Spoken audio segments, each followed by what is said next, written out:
All right, we should be live. I'm gonna send out the link. Yeah, dude, But get this shit rolling, well, baby. yes, sir. This is officially, I think, our first StreamYard live with the Fireside Yankees channel. That it So is. we're gonna make this kind of a daily thing. We're gonna make this something that we try to do, as often as we can. I know the offseason doesn't have a lot going on right now. The Yankees really their only question mark is left field. I guess there are other questions or on the roster, like shortstop. I know Jack Curry was talking about shortstop today.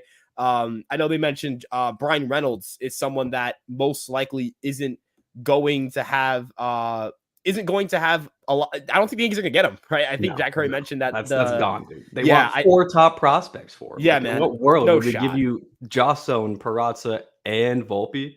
Like, come on now. Let's think this through. All four of those guys, the odds of one of them panning out to be as good as Brian Reynolds should be the reason that you hang on to them. I mean, I think that Dominguez is going to be as good as Reynolds in like 2 years. Could just be me. But again, I'm moving the mic here a little bit. Again, the thing is that the Yankees love to hold on to their prospects that are the top tier prospects. Like, everyone talks about how they prospect hug, but it's mainly just with the elite, top, high talent level prospects. So it's like the Dominguezes, the Volpes, the Perazzas. That's why we fought onto these guys for so long. It's not because we're trying to like waste their talent and make it so they have to sit in the minors forever. It's because we truly believe that they're going to be competitors and key pieces on this team. Yeah, man. And for everyone joining in just now, because I just tweeted out the link, if you guys have questions, anything about the Yankees, this is a conversation that's going to be driven by you guys. So, whatever questions you have, we're here to answer, right? This isn't us, this isn't like a typical episode of Fireside Yankees where we come up with the topic and we try to talk about what we feel is relevant in Yankee news right now. This is all you guys. So whatever you guys want to talk about, whatever questions you guys have, just ask away and we'll do our best to get to everyone. I think I'm excited for this because, quite frankly, it's an opportunity for us to interact with everyone, all of our fans, everyone who follows the channel, in a way that we really don't get to, just by the style of format of what we do, whether it's articles and stuff like that. It's just kind of difficult to get interactions and kind of make content based off that.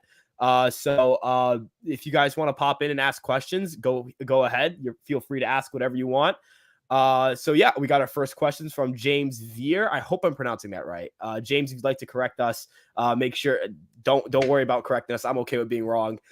So yeah, we always get corrected on pronunciation. Don't be afraid to say it. I am terrible at pronouncing names. Shout out Ron Marinaccio. Is it? It's Marinaccio. We keep saying Marinaccio instead of Marinaccio, right? Like a nacho. Shout out Ron the Don. But our first question is Andrew Vaughn. Speaking of Ron the Don, I'm repping Ron's jersey real quick. Dude, I need a Ron the Don. I need a jersey so bad. I've got to get one so bad. I have to. But Andrew Vaughn for Glaber. What do we think? So I think Andrew Vaughn's a good hitter. That he's a good hitter, but he cannot field. He's one of the worst defensive outfielders in baseball. Wasn't he the only guy that posted like a 120 WRC plus and had like 0 WAR? Yeah, it was bad. I'm gonna double check his Fangraphs page right now to make sure it's him. Yeah, he had a negative 0.4 WAR and a 113 WRC plus. That's insane. His bat is good. Like, the bat is really good, man. Like, he projects really good. I think he's a really good hitter. He's an aggressive hitter. He's not a guy who's going to work a lot of walks, which is fine. I mean, I think the aggressive approach he has is great. He put up a 115 max exit velocity in 2021. He's a good hitter, but the defense, he just wouldn't last for the Yankees. He wouldn't last very much with the Yankees as an outfielder. It wouldn't go very well, which is fine, in terms of if you're looking for like the White Sox or team. Dude. I am too, but I just don't think the Yankees are going to be moving Glaber for someone they can't put in the outfield. You know what I mean? Like, I think Vaughn this year plays first base for the White Sox. Yeah. Like, I'm about 90% sure they're moving him back to first base because that's what he came up as. And then they moved him to left field, and then that was terrible. So they're moving him back to first. Because Vaughn and Gavin Sheets were in that same little tandem where they both kind of came up at the same time, and they're both power hitting prospects. And Vaughn is by far, in a way, the better hitter. Yeah. But yeah, we don't need another DH. That's my thing. Like, even Kyle Garlick that just got DFA'd by the Twins, people are like, oh, the Yankees could look at bringing him in. I'm not really that impressed by Kyle Garlick. But then again, what do I know? These, like, you would look at Kyle Garlick as someone you bring in as like in a Rafael Ortega role where he's fighting for a roster spot. Yeah. So, I'm not saying Vaughn his ceiling is, being Kyle Garlick, but for what the Yankees, what the role he would play on the Yankees would be too limited, and you'd be trading your second baseman and you'd have a hole at second. So I don't think that's a fit there, but I do like the creativity. I do think that there is some interest. I think there would be interest with the White Sox and Glaber. I just don't think that Vaughn's the guy. Joseph Lambro is asking Donaldson, IKF getting traded to the Mets. Okay, so please God, yes, okay, yes, I million% think yes. I've heard from sources, the voices in my head, that they're heading to the Mets. Actually, I've heard from sources in my head that the plane that was carrying IKF has been diverted to Boston. I repeat, Boston wants IKF. I do think actually, okay, so IKF I think actually has a market, right? Like you look at Yeah, Miguel yeah. Rojas getting traded, Kevin Newman getting traded. Those not so Kevin Newman like he's Kevin like Newman got actually traded, not yeah, the he got Pittsburgh traded from the Pirates Pirates legend. to the No, Reds. You know, like no. someone traded for him. You know what I mean? So he, IKF, I think IKF is from what I understand and from what I've heard, the IKF is seen as a good defender by not just the Yankees organization, but organizations like the Rays and stuff like that. They view him, they think he's a positive defender. They think DRS reflects his defense more than outfield average does. I don't know So all does the IKF. calculations, right? So IKF, I think IKF is a good defender and he's a league average. He's going to give you like not a league average, like bad offense and like decent base running, which and for everyone is that loves valuable. batting average, that's not the end of the world. He's not like an Arraez where he's going to give you a lot of value from his bat being such a single heavy guy, but he's also not like the worst hitter in the league. He's like a 90 WRC plus bat with decent defense. Like IKF has a market. Player. I agree with you. I think if the Yankees if the Yankees didn't have Oswaldo Cabrera, and well even then like Oswaldo Cabrera is right now the left fielder. So like if the Yankees didn't have to pay him $6 million and they could have like if it was like this is like a rookie contract, like I think IKF the Yankees would be keeping him, and I would want. I actually, if the Yankees were to keep IKF and it didn't affect them what they did payroll wise at the deadline, I would be fine with it because IKF, I think is a fine utility guy. I think he's a legitimate MLB player. So I do think some team's going to want him. I mean, he's been in the league for a couple of years now. He won a Gold Glove at third base. He's a good player, and that's not the thing. Good player, if a team trades for him player and plays him at third base, they probably would see more value out of him because last year in the limited time he played, he was good at third base. Like he was a good third baseman. Pinch run him, hit him ninth every now and then, play him at second and third and short when need be, just sprinkle around the infield, get him some reps, whatever it may be. I think that could be something that a team is looking for. I don't think the Mets are going to be looking for that because they have that in Luis Guillorme, who I think is a better version of IKF. Oh, absolutely. But you look at a team like the Diamondbacks, look at a team the Red Sox, look at a team like the Reds, even like they could use some infield depth. I think that the Reds just got Kevin Newman. So but infield depth. Hey, they got the star. Depth. But Donaldson and the Mets. Here's the thing: if there's any team that could take on $25 million of Josh Donaldson, it's the Mets. But also, I would just change for a guy like Steve. Right, I would just start Eduardo Escobar from the Mets, unless you're getting a prospect, or maybe you're dumping. Maybe you're dumping Darren Ruff in that deal. Shout out Frank Fleming, Darren Ruff's favorite, Darren Ruff's biggest fan, Frank Fleming. But honestly, like if you were to ask me, like as a Yankee fan, like would you say that Josh Donaldson is getting traded? No. But I would say also if there's any team that could afford Josh Donaldson, it would be the Mets, but they're not going to trade for him. They have Eduardo Escobar. We got a comment in here from Lee that's saying, IKF did everything the Yankees wanted him to do. He was a perfect stopgap. Why do they constantly criticize him?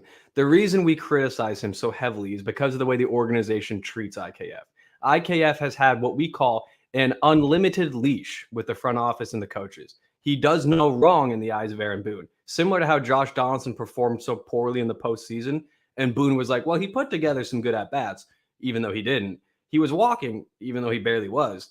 Like the thing is that IKF just basically is he's not a bad guy. I'm sure IKF's a great person, and I do feel bad for some of the abuse he takes. But for playing for the New York Yankees, the biggest market in all of sports, the most demanding market in all of sports, the expectations are very high, and IKF failed to meet those expectations in every way. So that's why I am so hard on IKF. And IKF was brought over to be a defensive first shortstop, and so many of his blunders cost the Yankees innings, cost the Yankees games, forced pitchers to throw 13, 14, 15 more pitches per inning, and it was not a good fit. IKF is not a Yankee, in my opinion. But Donaldson, he can go to the moon for all I care and stay there. Yeah, the way I see it with IKF is it's more of a critique of how the organization used him than of IKF himself. Like if IKF was made to be a stopgap, then when Peraza came up, Peraza should have started playing. And that's not on IKF. IKF is supposed to just do what the Yankees tell him to do. So I have no problems with IKF. I have no problems with him at his tenure with the Yankees. I have a problem with how the Yankees refuse to admit their mistake. And that's really it. And they waited until September to call up Peraza because they were so confident that IKF was going to be that guy. Absolutely. And it didn't work out. Also, I didn't know you could show questions, so I'm going to start doing that. But I wanted to go back. I'm gonna go look at back. that. Yeah, Look at dude, this that. is dope. I'm gonna go back to James because James, thank you because I gotta show his previous comment. He's out. His phone is dying. The phone is dying, and he's still out. He asked us 2 questions. Dude brought in 2 questions while his phone is dying. What a guy. Brandon Donovan, I think the Cardinals probably want to keep him. I do like Alec Burleson of the Cardinals. You know, I think Clark Schmidt, if you offered him to the Cardinals, you can get one of their young outfielders. So that could be an They've interesting got like situation. 5 of them. Yeah, that could be an interesting situation. I do like the idea of looking at the Cardinals outfield situation. The Yankees already have a relationship with the Cardinals with Montgomery being sent over to the Cardinals for Harrison Bader. You know, the Yankees having a relationship with the Cardinals speaks more to their ability to build relationships than I can. But ultimately, I can't. I've had it's been a dry spell, guys.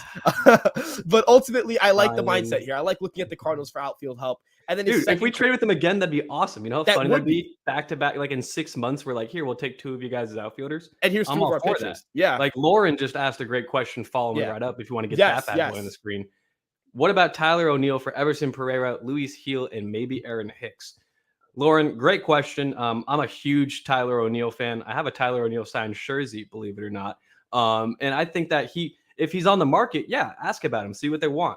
The only downside to him is that I believe he still has 3 years of control left, 2 years of control left with the Cardinals. I could be mistaken on that front. He's also a young guy, incredible pop, but I don't know if he fits the bill of what the Yankees are looking for. He's that power first guy, going to slug a lot. He's also a righty, but he plays tremendous defense in the outfield. You put him in any position in the outfield, and he's going to be one of the top 5, top 7 guys in that position. Now, for that package, on the other hand, Ryan, you can give some more light on this as well. I do think it'd require more than that, especially if you wanted to offload Hicks in the deal. Yeah. And maybe the Cardinals would want an actual MLB Now player other than Aaron Hicks. I think Schmidt would be a better fit than Heel in this deal just because they can start Schmidt on day one. They can give how long is Heel out for with Tommy I think John? I don't know because he got in April, so I don't know what his progress looks like. Could be, I'd say June, July. He could be out till August, man. He could be out for the rest. He could be out until like September. So I think, I like the idea though. I think Tyler O'Neill is a really, really good player. Like I think we saw what he was in 2021. I think Tyler O'Neill's the type of guy that if he was the left fielder for the New York Yankees, this is a guy who's projected to be 117 WRC plus between 122, 117. That's really good, man. The glove's really good. The base running is really good. And also, it would 35 home runs, and he's swole as hell. He's jacked, dude. He takes no days off in the gym, bro. I love him. He's like Benny Biceps, except good.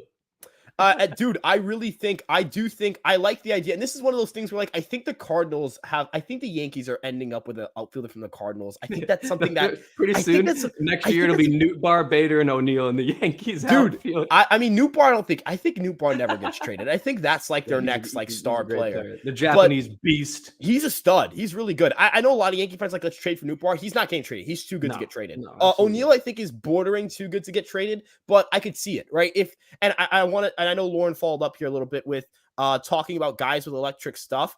I bet you they'd take Beater. If we threw Beater in that, I think the Cardinals would definitely think about that. I would certainly think about that. And I think the reason that the down year, it does tank his value a little bit, but I do think most people around baseball know that know that Tyler O'Neill is probably due to bounce back, and he's a high floor guy with his defense. He really turned it up last. He really struggled to start the year and still finish the season with a 101 WRC plus. So I'm pretty confident teams know he's going to hit better next year. Yeah. I do think if you were to another factor this too, and I wrote about this with Arraez. I know you weren't happy with this because I mentioned Marnacio. Yeah, but the Yankees do have his name out your motherfucking mouth. But I do think guys in the Yankee bullpen with tons of control, and Weisert's one of these guys, can definitely provide value in a deal like this. So quite frankly, I do think that we're looking at a situation where O'Neill would be someone that I think O'Neill is someone that his value is lower than it was last year. And perhaps in a Cardinals outfield where you have Nootbaar, you have Carlson, depends on how they feel about Donovan or Burleson. Maybe he gets pushed out, maybe at the deadline or something like that. But I do like the idea. I think O'Neill, I know a lot of people want a left-handed bat, but I think Tyler O'Neill would be the best possible player out of Kepler, Santander, Seth Brown. I think it's not close. I think Tyler O'Neill has the potential to be a top 30 player. He's a really good guy. Look at what he did in 2021, dude. Yeah, 2021 Tyler O'Neill is, I think, the closer version of him than last year. Granted, I don't think he's going to bat 286, but I mean, he posted, look at this. He posted a 910 OPS, 144 WRC plus, 34 dongs, and 15 steals. The 6-4 season. He reminds me of like a right-handed Gallo in the sense of like the defense and base running are so good that like the bat just has to be 120 Yeah. at WRC plus and he'll be ridiculous. So Lauren, love the idea. Yeah, great I think question. we are big fans of this idea, but I just don't think it's that real. I don't think it's not unrealistic, but I don't think it's going to happen. If you get what I'm saying, Yeah, like no, that it's makes like one of perfect those. sense. I think it's more realistic than Reynolds and less realistic than like it's in between the Santander. Kepler. Well, Yeah, actually, I think people are hating on the Santander deal. They're all like, "There's no way the Orioles will trade him." You guys got to realize the Orioles have had a really weird offseason. And some people came at me for apparently not getting what DFA means. I know what DFA means, but the Orioles have traded for and acquired guys, then DFA'd them and signed them to minor league deals, then released them, then signed them back. I don't know if the Orioles really know what they're doing this offseason. Like, it seems like they don't know if they're going to be competitive, if they're trying to rebuild, if they're trying to sell. They were even exploring Cedric Mullins last offseason. So I think Santander is a sneaky guy to follow. If you give them pitching that can pitch next year, I think they'll take it. They want guys. They want to be good for next year. Give him Weissert and give him Schmidt and give him like Yoendries or Santander. Come on. I think if you gave them Schmidt, that's a one-on-one. They would take that 1-for-1. Schmidt really? is a star. I think they would. Schmidt's look. Let's look at the rotation, and then I also want to move on to another question. Yeah, we got William Kelly's question. I know that he's been waiting for a little bit. They're building up in the chat. This is great. This is great. So if I pulled up the Yankees depth chart, but if you look at the Orioles starting pitcher, yeah, man, my brain's just wired. Gibson's their number one. Is the gap between? I think Clark Schmidt's a better pitcher next year than Kyle Gibson. Yikes! Right? Like Grayson Rodriguez, I think is their best pitcher in that rotation. But Kyle Bradish, Dean Kramer, Tyler Wells, like all these guys are around the same age as Schmidt, and Schmidt has the best stuff of the group. Schmidt would be this team's number 2 behind Grayson Rodriguez. So I think Schmidt would be. They would take that 1-on-1. I think. I like Tyler Wells. We talked about Bradish the Radish a little bit, but I do think that, I 100% agree with you. And I do think DL Hall will take a big step forward next year. Oh, yeah, I forgot about. Okay, so Schmidt would be. And he's lefty as well, so that's pretty money. That. And I think Means is coming back this year, but again, Schmidt has the best stuff in that group outside of maybe the Orioles have more going on than I thought, and I give them credit. But the problem is they're banking on a lot of the youth. Yeah, they're banking a lot on the youth. Is DL Hall hurt? Because he may have gotten hurt. I think he is hurt, and I think that's why he's not on the projected roster. But for William Kelly's question, what do you guys think the next move for the Yankees is? I can't figure it out. I'm worried that Cashman's saying everyone will be better next year and praying guys have better numbers this year. So to answer the first part of that question, I think the Yankees move IKF before they get a left fielder. I think that happens because they're going to have more financial flexibility after they move IKF. I think you'll find an easier time. I think you could trade IKF tomorrow if you wanted to. No, absolutely. But it just depends on what you wanted to get for him. Because if you want to trade him tomorrow, you're going to have people out there like, oh, yeah, we'll give you a couple of mid-tier prospects. And I'm fine with that. I'm fine with that. At this point, I'm fine with that. And the reason I'm fine with it isn't to say, oh, yeah, dump IKF, get rid of him. He needs to go. It's because we have so many infielders that are trying to fight for 3 spots. We have no real need for 6 guys that are major league ready. And not counting, I guess Volpe's not like major league ready at the moment, but he will be in a couple of months if I had to guess. And he's making $6 million. So it's not like he's a huge financial commitment. And I do think the Yankees signed him so that way they could be like, hey, look, this guy's got great defense. He's got good metrics, good bat to ball skills, and he's only making $6 million. So why wouldn't you trade for him? But I think the next move is going to be getting rid of one of the pitchers. There's the 40-man has, the 40-man. And that's the other thing. If we want to get a left fielder, you have to move a major league guy or a guy that's on the 40-man. So I think we look to move Herman. Like that. Herman's got to go. He has no more options. He doesn't even have a damn jersey number anymore. I mean, Rodon took that from him. That was my favorite part of the offseason. They're like, Domingo, I hope you're doing well. You don't have a jersey anymore. But I think Herman moves next. I think that's my prediction for the next move. Herman or Schmidt are gone. Honestly, I'd be stunned if one of those pitchers weren't traded for a left fielder, which is why I view it. That's how I view it. Maybe I'm wrong. But and then for being worried about Cashman and everyone will be better next year, I understand that, a lot of people are going to point to the fact the Yankees didn't make a lot of external changes to the lineup and say, hey, this is a problem. But I want to point to the Houston Astros for a second here. From 2021 to 2022, probably the biggest change was Jeremy Pena, right? And including him in the lineup, or even the 2021 team. I'm going to compare the 2020 team to the 2021 team because both 2021 and 2022 Astros went to the World Series. So I don't think the gaps between either of them are massive. A home run here, a misplayed ball there, that changes the World Series. So I'm just going to compare those two teams, right? The 2020 and 2021 team. 2020, they didn't fully have Kyle Tucker in the lineup. That was a huge change they made. Kyle Tucker is huge for that team. Bringing Top Jordan, 5 right fielder in baseball, baby. having Jordan healthy, that was huge for them. Altuve, bouncing back from a weird year, things like that. The Astros, what they do very well, including Framber Valdez into the mix. One of the things they do very well is they bring in a lot of young talent and they rely on the internal talent to take steps forward or to bounce back, or they bring in young guys from their farm. And I think that's what a good organization does. So I don't necessarily think it's a bad thing the Yankees are saying, you know what, Peraza is our shortstop. Volpe's going to be factoring the equation at some point. Wells is going to factor into the equation at some point. Cabrera's probably going to take another step forward. Rizzo's and Judge are going to be, Judge is going to take a step back, sure, but Stan's probably going to take a step forward. And, Glaber's still there and LeMahieu's still there. And taking away at bats from guys like Hicks and IKF and Donaldson and, things like that, little things do go a long way. So I don't think it's necessarily the worst thing in the world that's the 100% philosophy they're adopting. Yeah, and again, like you said, the Astros, and the biggest thing with the Astros that people have to remember is that the Astros were so awful for so long that they just had that accumulation buildup of picks. They had top draft picks for about 4 or 5 years in a row, and they drafted exceptionally well. And now you're seeing the fruits of their labor come forth. They've basically been a dominant dynasty for the past 5 or 6 years with all of those pieces they drafted. You got the Bregmans, the Correas, Jordan they traded for Josh Fields. And then you got like your other guys like Kyle Tucker that you mentioned, Jeremy Pena just came up. And then they've got a couple of other guys that are on their way. Like I think Corey Lee is their catcher of the future, which is why they were like, okay, we don't need to get Wilson Contreras. So the Yankees next year, if their lineup is the same more or less as it looks right now, you're going to have guys that are going to bounce back, especially with no shift. Like Anthony Rizzo will not bat 224. He's going to probably bat 250, 260. You're going to have Stanton not bat 210. He's probably going to bat like 240, 250.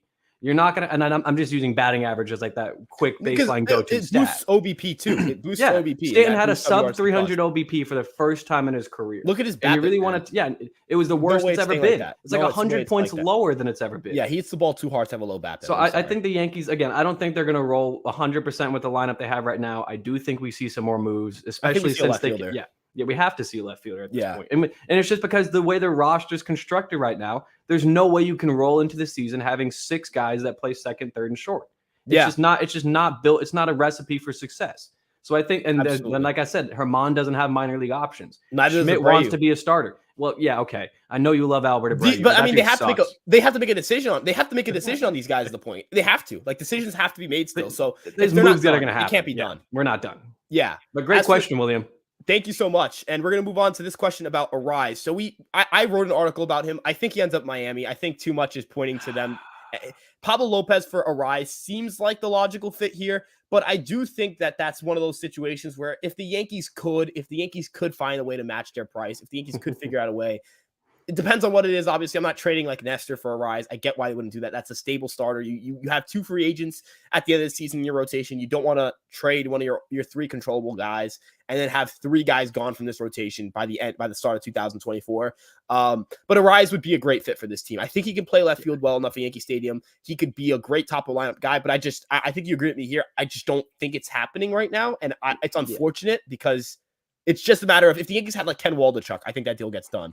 But of course, they don't. We gave away like 14 prospects last. Even Hayden Wesneski. If you threw in like Wesneski and Schmidt, I think this deal could have gotten done. But it's hindsight. Hindsight's 2020. The Yankees were not going to be thinking to themselves, "Man, we have to wait to trade for Luis Arraez in the offseason. Let's not get Scott Efros. Man, let's not trade for." Couldn't have predicted Luis Arraez again. Luis Arraez is a great contact hitter, but personally, I never would have penciled him in as a 130, 125 WRC plus hitter, and he just improved in every regard. Yeah, and he's great at second base, great at first base, and does the job as well in left field. And Sam also followed up that question with, let's steal him before Miami gets him. Yeah, I'm sorry, but I don't think it's happening. But the only way I think we get him is if there's a 3-team trade. And this is in my opinion, like the Twins get Lopez, we get Arraez, and the Marlins get Glaber. That's the only way I think we get him because I think we throw him at second base too. I don't know if the team really likes the way he's graded out in left field, even though he's not bad in left field. I think he had like a defensive run saved out there in 2021 when he played in left field. But I also don't know if the Yankees view him as an everyday left fielder. So I like Arraez, and I think he'd be an amazing get for the team. He's the exact piece in terms of his batter profile that the team's missing. We need more guys that are strictly contact driven. And I know IKF does that, but he doesn't do it well. So it's like we get a guy that actually hits 320, 330, and as a lefty bat at the top of the lineup, ooh, Arraez would be an amazing get. He also StatCast says he would have had like 14 home runs in each game instead of 8. So like the power, I think the power is really the biggest step forward he took in terms of Like you can't just be a guy with like a sub 100 isolated power and consistently hit great at the major league level. Yeah. But when you're pushing 110, 120 with the best whiff rates and the best contact rates in baseball, he strikes at like 7% of the time. Yeah, he's ridiculous. Like how do you do that at the major league level? That's what people thought. Luis Arraez is what people thought Nick Madrigal was going to be. Yeah, I think that was the comp. I like Nick Madrigal as well. I thought the power was going to develop. He doesn't even have a place in the Cubs right now. No, right? He doesn't. Maybe we go get Nick Madrigal. No shot. No shot, man. You're not a Nick Madrigal fan? I love Nick Madrigal, but I'd carve my eyes out if I had to go from Glaber to Madrigal. But Brett Beatty, I don't think that's happening. No, Lee, I love the idea. If Brett Beatty came to the Yankees, I would be ecstatic. I'd be stunned. Lefty third baseman with great splits versus both-handed pitchers, and also a solid defender. But I don't think the Mets move it. If anything, the Mets are going to be moving Eduardo Escobar before they move Brett Beatty. I agree. And I wouldn't be shocked. Maybe the Yankees do even inquire about Eduardo Escobar. He's not a bad player. I personally wouldn't either. Yeah, his defense is terrible. But that's the thing. The Yankees want defense-first guys in the positions they need, which is left field. Also, like for WRC plus, if I'm not mistaken, a 106. Like, are we? But he had so many RBIs. He had 5 more RBIs than Correa. Ryan. Yep. You're right. No, you're right. But like, I can't believe that was a real tweet. But dude, seriously, it's just almost as bad as the people using MLB The Show attributes to argue their claim. Like, did you see that quote? Someone on Twitter had posted something where it's like, "Oh yeah, Vlad Jr. has 86 power versus righties on the game, and he only has 70." And it's like, oh, so we're using MLB The Show attributes to gauge our trades now. Okay, cool. And like ultimately, it's just, the gap between Escobar and Josh Donaldson is probably like non-existent. Well, so I think I'd honestly call me crazy. I would do Donaldson. Don't call me Shirley. Well, okay, relax. I would not do that. Are you kidding me? Josh Donaldson for Darren Ruff? I would totally Darren do Ruff that. sucks. He was awful. Awful. And he can only hit one-handed pitching. You can DFA him. For nothing. Fine. DFA Donaldson. But he is $25 million. If you trade Josh Donaldson for Darren Ruff, you're saving like $20 million. If they trade Josh Donaldson for Darren Ruff, I'm gonna be done. I will. Because Frank Fleming will be on top of the world, and I can't have that. If Josh Donaldson's traded, no, I don't think you understand. He's gonna watch Josh Donaldson for like 2 weeks, and he's gonna he's gonna hate him his life. Like Josh, it's the gap. Like you could just DFA. Like, dude, I would do that in a second. I don't even understand how people think that's a real trade. I would do that in a second. Yeah. Before we get to more questions, quick shout out. The boy Mario just joined the chat. What's up, Mario? What's good, boy? What's good, my dude? I gotta start moving through this chat faster. Yeah, we're so slow. Because we like to take our time answering questions. It's like a fine wine. You don't chug a fine wine. You sip a fine. We're gonna have to start. We're gonna start shotgunning fine. Unless you're an alcoholic, in that case, then you definitely chug the fine wine. As someone who attends a SUNY school right now, let's start shotgunning these things. Oh God, yeah. Buster I got my little drinky here. Rumored that all AAA parks will have robo umps. That's interesting because I don't think we're going to see robo umps at the major league level. I think it'll be the automatic. I think it'll be the challenge system. I think you've seen that, but the challenge system with ball strikes, I think that's what it ends up being. But that's didn't they agree on the robo umps for the minors like last offseason when they had the whole stalemate mini lockout? They're still testing it out from my understanding, but I think it'll be the challenge system just to keep framing around. I like robo-umps, but the one thing I hate about robo-umps is that literally ruins all of Trevino's value. Yeah, so I need framing. No, thank you. Yeah, no, thank you. Any word if the Yankees made a call to Boris about Correa? I'm pretty sure the New York Post reported it was the other way around. Correa tried to sell himself to the Yankees, and the Yankees weren't really interested. So yeah, which sucks because it's like, again, put all the cheating shit behind you, become a grown boy, put your big boy pants on. Correa is a damn good baseball player. I think it was just a great Yankee. I think it was the money. It was the money. I think Cashman would have done it if it wasn't for the money. I'm baffled why the media didn't ask about starting Peraza versus the Astros when you're seeing Pena play great. I think it's more so just a matter of I think it was a matter of, the Yankees didn't. I think the Yankees not playing Peraza wasn't the issue. It was them not playing him in the postseason wasn't an issue. It was in the regular season. They didn't prepare him for the postseason. Yeah. He wasn't ready for the postseason. And then the shuffling of the lineup is also why it was so crazy. I mean, I think it's fine to change the lineup around when you're not hitting. Every game, Ryan. I think I'm fine. When you're not hitting, I'll do whatever it takes, man. The Astros had the same 1 through 9. They were hitting. They were hitting. I know, but the Yankees, maybe if you actually let guys get more than 4 at-bats at a time, they'd get a hit. It's called building by repetition. You need to have actual at bats. No, I get it from the sense of I don't understand starting IKF, then benching him, then starting Peraza, then benching him, then starting Cabrera at shortstop, then put like I don't get that, but in terms of like Yeah. moving guys around up and down the line, I'm fine. Oh no, with I that. agree with that, but I don't agree with the Shortstop was shortstop too much of a carousel was Yeah, it was awful. bad. Yeah, look at that. We both had the carousel thought. Yeah. Thank you, dude. Thank you. I appreciate that. We appreciate that. That's too kind of you. Oh, we already talked about this. Yeah, Okay. but I know I do agree with you again, Lauren. I do think Tyler O'Neill's going to have a great season. He's going to bounce back. Big Tyler time. O'Neill Hive. Again, Lee, you really love IKF, huh? Do you have an IKF jersey? Is this IKF's burner? Is IKF watching this? IKF, if you're watching this, like I think there are 3 Yankees that bat higher than 264, if I'm not mistaken. Maybe also, 2. I don't. The Yankees are not a batting average team either. No one's the batting average team anymore. There are certain guys who just don't even profile to hit for high averages, and that's like Rizzo's not like Rizzo's fly ball profile last year was not going to lead to like a 290 average. Fly ball hitters are not going to hit 290, but that was a change he had to make. But I don't think average is a good a good way to look at offense. I think you want to look at OPS or OPS plus, or even if you want to use I think batting average is a tool that helps us evaluate on base percentage, but I think we want to be looking at more holistic metrics. So I get the love for batting average. It plays a role in OBP. I don't want people to think batting average is it doesn't have any effect on any statistic, but OPS plus, try to understand OPS at least, try to get more into those metrics. On base plus slugging, you can find them on Baseball Reference. It's an easy way to kind of rank hitters, and you get a little more of the inclusion of slugging and on base and what hitters do well overall. Moving on to the next question from Sam Sports Talk. This is it. This is our boy. Yankees sign Luke Voigt. Should sign Luke Voigt. Okay, here's the interesting stat I actually found. Sam's a Luke fan, to be fair. I do like Luke, but here's the thing. I remember he tweeted something very recently where it's like a zone swing percentage minus outside zone swing percentage, which is, basically what it'll tell you. That's a way to find how often batters are able to swing at pitches in the strike zone without expanding the strike zone. So swing at good pitches. Voigt ranks, I think, top 10 in that metric. I think he'll end up somewhere. I think he's still a productive major league hitter. I just don't think, again, we talked about this with Vaughn. Things just don't have room for a DH. I was about to say that. Look at you. We just don't have room for a DH right now. I don't know. I think Voigt can man left field in Yankee Stadium. Maybe, man. Maybe. I think he can do anything. He puts his mind to. Love you, Sam. Appreciate you stopping by, my dude. We've got more Tyler O'Neill. We got the Tyler O'Neill Hive. Lauren, again, Tyler O'Neill. Maybe that's what we should be pushing out. Maybe the vibes are here. I don't want to steal the narrative. That's Lauren's created the narrative. That's the narrative. That's her narrative now. That's like me with I'm gonna gatekeep the hell out of Max Kepler when we trade for him. God. I'm gatekeeping him so hard. Moving on to Dylan B. Santander would be a great fit for us, IMO. Nick, you should take this away. Nick, Santander is Timothy. I mean, the power stroke is there. 33 bombs last year. Probably would hit 38, 39 in Yankee Stadium. The only downside to Santander is that he was terrible in left field at Camden.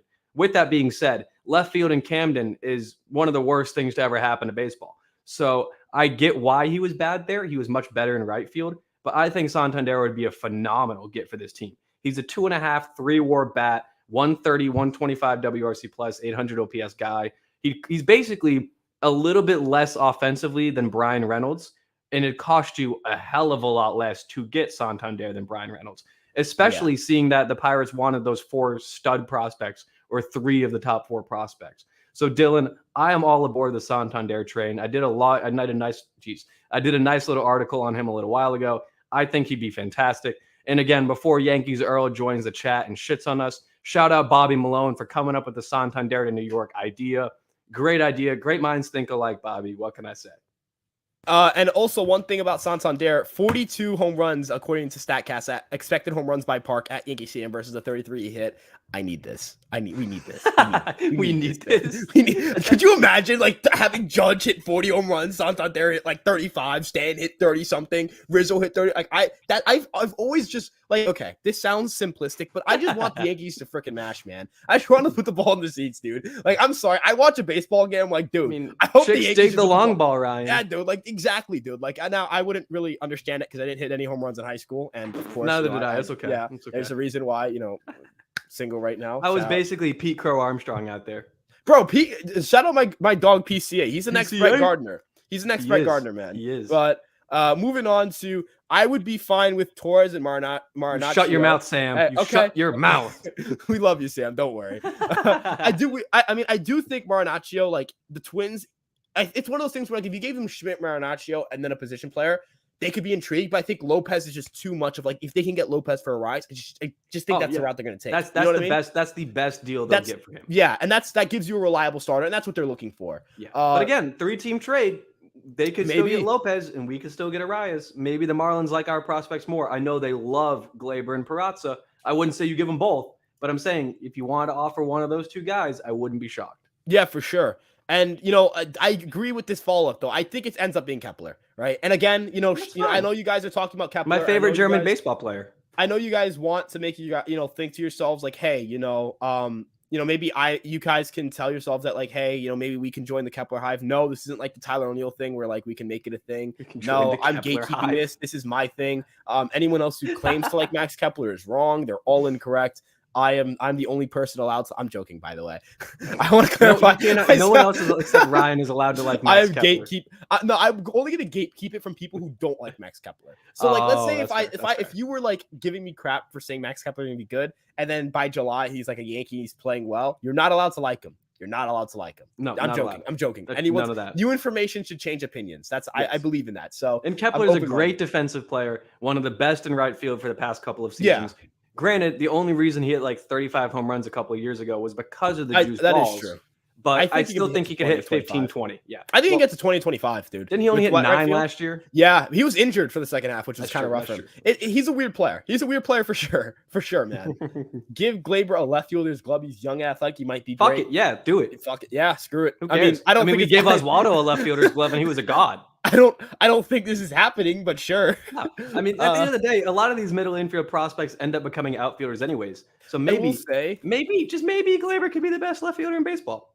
I'm just not going to move him off second base. The last time we moved him off second base. He was so good at second base defensively too, dude. 9 defensive runs saved. 4th most in baseball. At that point, just put Cabrera in left second field. baseman. You know what I mean? Like, I'm not. Yeah, Cabrera. The only problem with Cabrera in left field is that I do think some of his value is going to be lost by him playing an everyday left field role because of how good he is at every other position as well. Yeah. And the downside to not playing him at left field every day is, as of right now, Aaron Hicks is the opening day left fielder if that's the case. And no, thank you. I'm good. Yeah, I think it's Cabrera if the Yankees don't get anyone else, and it's Cabrera in a utility role if the Yankees get someone else. Elijah Dunham, the Yankees 2023 left fielder. He's in AAA now. Into existence. We have sources. We have the sources. He's in AAA. We do hear on good words. That's not the voice in my head. Don't worry. From a friend of Elijah's. He's saying Elijah's starting in AAA. So if he's saying that, I'm all for it. Now, Kirilloff's interesting. Kirilloff, I think the problem is the defense. I think the bat at the major league level hasn't been great, but I think, he'll turn it around at some point. My problem is the defense. He's a really bad defender. And I don't think that'll work in left field. He probably profiles more as like a right fielder in like Yankee Stadium, which wouldn't work because Judge the right fielder. I think the bat's good though. I think the bat's good. I mean, I was about to say, look at what he did in AAA this season. Like, 192 WRC plus, insane. Dude. He was, and he's again very like 14% walk rate, 16.5% K rate. If you get anything close to that at the major league level, that dude's a 4-WAR player. But unfortunately, we're not going to get that at the major league level as we've seen. Yeah. And then moving on, so Volpe, Cabrera, and Peraza should be untouchable. Agreed. I think Volpe, yes, but everyone else, like in the Peraza, right, I guess, is probably expendable because Volpe's untouchable. Cabrera, like, it depends on the situation. Like, I don't like having untouchables just because I think there's always a situation where something can come up. But sure. Yeah. I think I agree with you though. I think those three guys should not be on the table like right now. Yeah. I don't think we should be actively trying to trade them. But if you get the right offer, like for Arraez, I would not trade any of those guys. For Reynolds, I would not trade those guys. I would trade one of them. I consider if you said Cabrera 1-for-1 for Arraez, obviously, but I don't think that's happening. Ryan, in what world would the Twins be like, here's our 330 batting champ from the AL for a rookie? I don't think that's happening.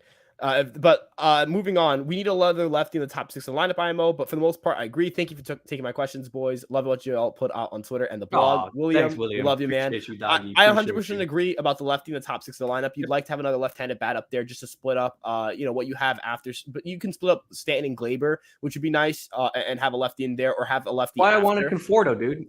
Yeah, I thought Conforto would have been a good fit. The problem is the money, and I think that the questions about how long he can last in left field. I think those are valid questions to have about Conforto. But I would have liked him as well. No, they definitely need a lefty. I think and I think the Yankees are still actively searching for a lefty bat. Yeah. Stan wasn't healthy in the second half, though. Agree. I think that's why he struggled. So I'm fine with. I think Josh Donaldson, Giancarlo Stanton's going to be fine. Stanton will be fine. Stanton, in fact, I think is the guy that's going to bounce back the biggest. You and I did an episode about this about a month ago. I think Stanton's going to have the biggest bounce back season of everyone because of how he plays the game. Again, 2016 was Giancarlo Stanton's worst season, and then 2017 he went on to win the MVP. So this dude holds grudges on himself. He has a very high bar of expectation for his own play. And it makes sense when you're as, good as he is. So I think Stanton's going to be a huge contributor for next season. And if we get 130 games out of Giancarlo Stanton, he's going to hit 40 home runs. Like, that's almost a guarantee. Everything he hits is just an absolute piss missile. Yeah. Look, the way I see it is I see it as in one of those things where you just move him between DH and outfield to keep him fresh, and he'll be fine. Moving on, no. Just no. No, not happening. That's not happening. There's no shot. I'm not trading Dominguez or Beatty. And I'm not either. Sorry, Lee. I still think Dominguez is the better prospect than Beatty. In fact, I think the Mets would say yes immediately to that deal. I don't know if the Mets would say would they? What do you mean you don't know? Who's the Mets again? If the Mets lose Nimmo, what are the Mets' outfield prospects looking like right now? But Nimmo's Nimmo locked up for life, basically. Yeah. But if you also look at Nimmo can't do shit on the road with a bat. He only has 680 on the road. Are you talking about injury? I'm saying if one of the guys gets injured, the same thing. I got into a little bit of beef with Boston fans the other day on Twitter, where they're like, Jarren Duran's not gonna be our everyday outfield. Jarren Duran fucking sucks, man. It's but that's what I'm saying. If Kike gets hurt, who's playing shortstop? If Jarren Duran gets hurt, who's playing center field? No, I agree there. The way I see it with the Yankees is I'm just not trading Dominguez to salary dump Josh Donaldson. It's a waste of Jason Dominguez. Agreed. Shot I'm doing that. Agreed. Jason, not Jason. Whoops, Jason. I keep saying Jason. Hey man, names are hard. Names are hard. It's been whitewashed since he came to the States. I'm 90% sure that when he was brought over, everyone was saying Jason Dominguez, and now that he's been in the league in the minor leagues for a couple seasons, it's Jason. Are we going to start calling him Jason Domino soon? Come on. Moving on, though, we got was this I think we're talking about Arraez here, right? Yeah. Okay. Just because and then Mario's popped with the I got to make sure. There he is, the man, the myth, the legend, the die-hardest of the die-hard fans, Mario Gomez, baby. He's a dude. I love Mario, man. Dude, Mario's gonna go to 140 games next year. It's pretty insane. The dude's OD. He's probably one of the few Yankee fans who I think has a big platform on Twitter, and I look isn't a doomer Yankee fan, which I about to say he's always positive. I can respect even about all the terrible stuff that's happened and everything. He's just like I don't know, man. I think it's gonna work. And he loves Glaber, and I love people who love Glaber. I love Glaber. Glaber's the man, dude. So does our boy Brendan, who's not in the chat, but Brendan Q, my dog. I need him in this. I need him. Where the hell are you at, Brendan? Some fan you are. I need him, dude. I need him so badly. I need him so badly in here. Where do you guys rank our starting pitching staff? If things don't work out, worst case scenario, who would you guys trade amongst these pitchers? So starting number one, I think the Yankees are the number. Speaking of number one, I think the Yankees are the best rotation in baseball. I think that they have a massive gap. Not a massive gap, but I don't know. I like the Royals. I like what they've done. Hey man, respect my dog Brad Keller. Okay, he's a sweeper candidate. All right. How do you not mention Brady Singer? But Brady Singer because Brady Singer's playing for Team USA and he's getting tattooed by J-Ram this March. J-Ram, Devers, dude. By the way, I'm gonna have to be the biggest. This is gonna be the worst thing I've ever done as a Yankee fan. But I'm such a big Devers guy this winter because I just need him to tear it apart in WBC. I'm Dominican. I was born Dominican before I was a Yankee fan. So the only Red Sox. Yeah, Rafael Devers.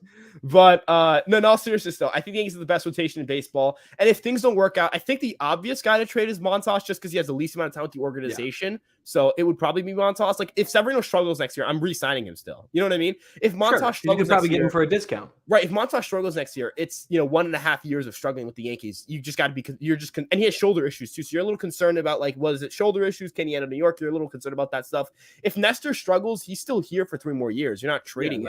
Nestor ain't going anywhere. Yeah, and I've seen people do mock trades for Reynolds with Nestor. Let's cut that out. And then Cole and Rodon, you're not the contracts. If they were somehow bad, they can't be traded. So yeah, they're not going anywhere. I mean, and I think that the only pitcher that the Yankees are right now looking to move is just Herman or Schmidt. Yeah, and that's because Herman has no options and Schmidt has no place.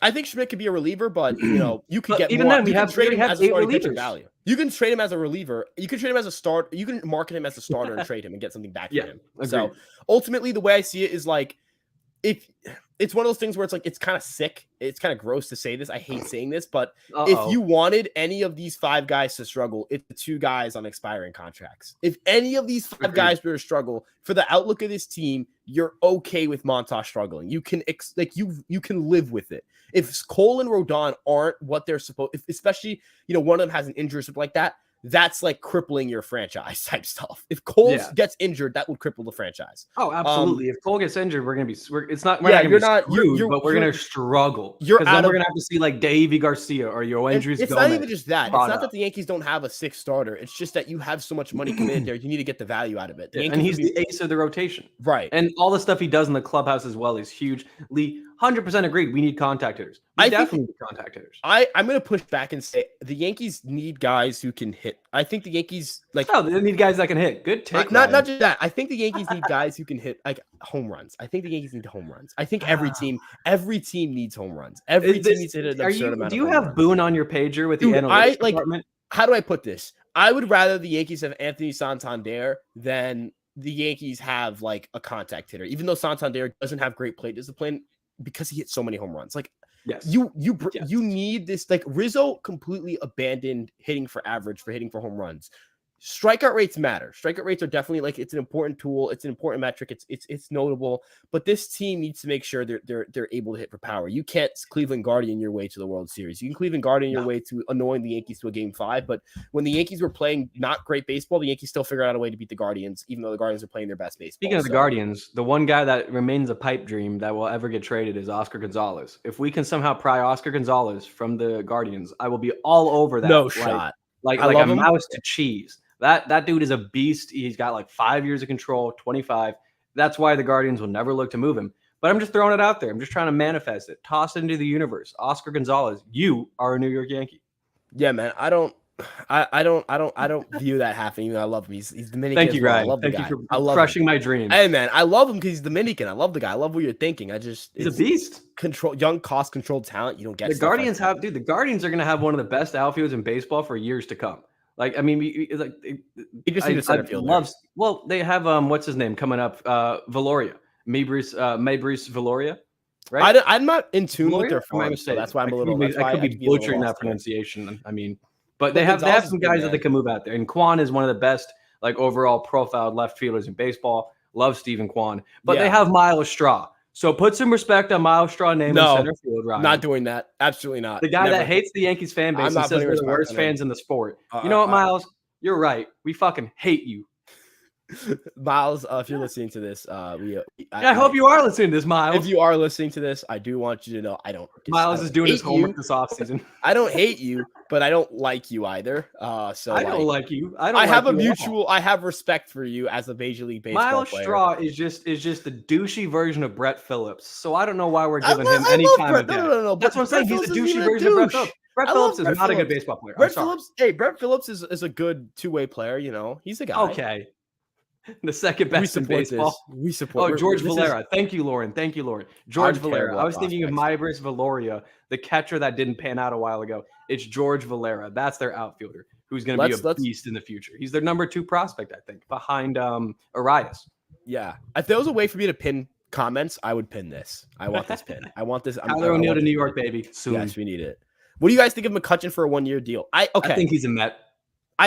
That's really Like, I'd be like, and also I don't think he wants to like shave again. I don't think he liked that very much. No. I mean, again, he looks good with the beard. He's always rocked the beard. Yeah, I'm pretty sure he was public about not liking the whole shaving thing too after he left. Yeah, I mean, I can't blame him honestly. Neither can I. A lot of players like their facial hair. I mean, Rodon's gonna look weird with no facial hair. He does look a little. But he's gonna be Nestor's mustache buddy. I think. I have a feeling he's gonna be rocking that stash. But great question, Hades. Great question. Kepler enthusiast since day one. Yeah, we'd love to hear that, Lauren. We're on this train. We're on this train. Let's go.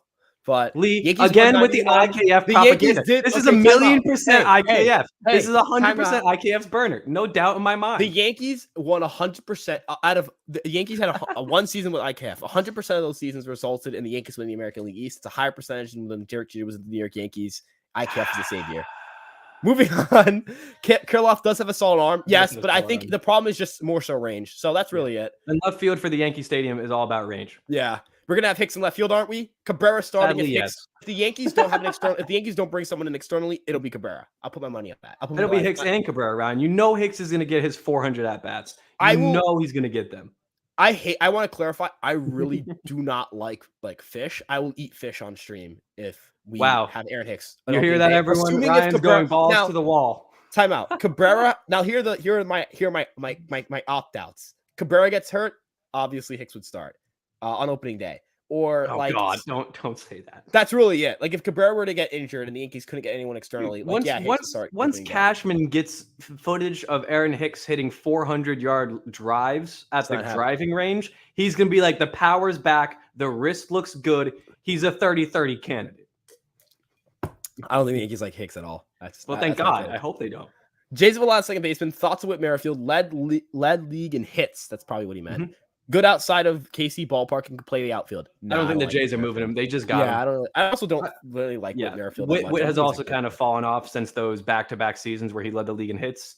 He's not the same player he was. Doesn't really play a great second base or outfield for that matter. But again, Whit Merrifield, this is the thing. Whit Merrifield, in my opinion, is about the same level of value as an overall comp as like a Max Kepler. But Kepler does better in defensive work in the outfield. I think like Whit Merrifield's closer. You got to stop acting like Max Kepler is this 130 WRC. I don't, but like I'm thinking of upside and median outcomes. I think Aaron Hicks is closer to Whit Merrifield than Max Kepler. Really? Because Whit Merrifield isn't even an elite defender. At least you can give Kepler the elite defense thing. I mean, Whit posted last season here. I'm waiting for it to pull up here. He posted 1.5 F4, 3 F4 the season before. And I was also a little bit mistaken. He is a bit better defensively than I gave him credit for. He did steal 40 bags in 2021 with the Royals. Will always probably be a shoo-in for about a 280 batting average. So I wouldn't hate getting Whit Merrifield.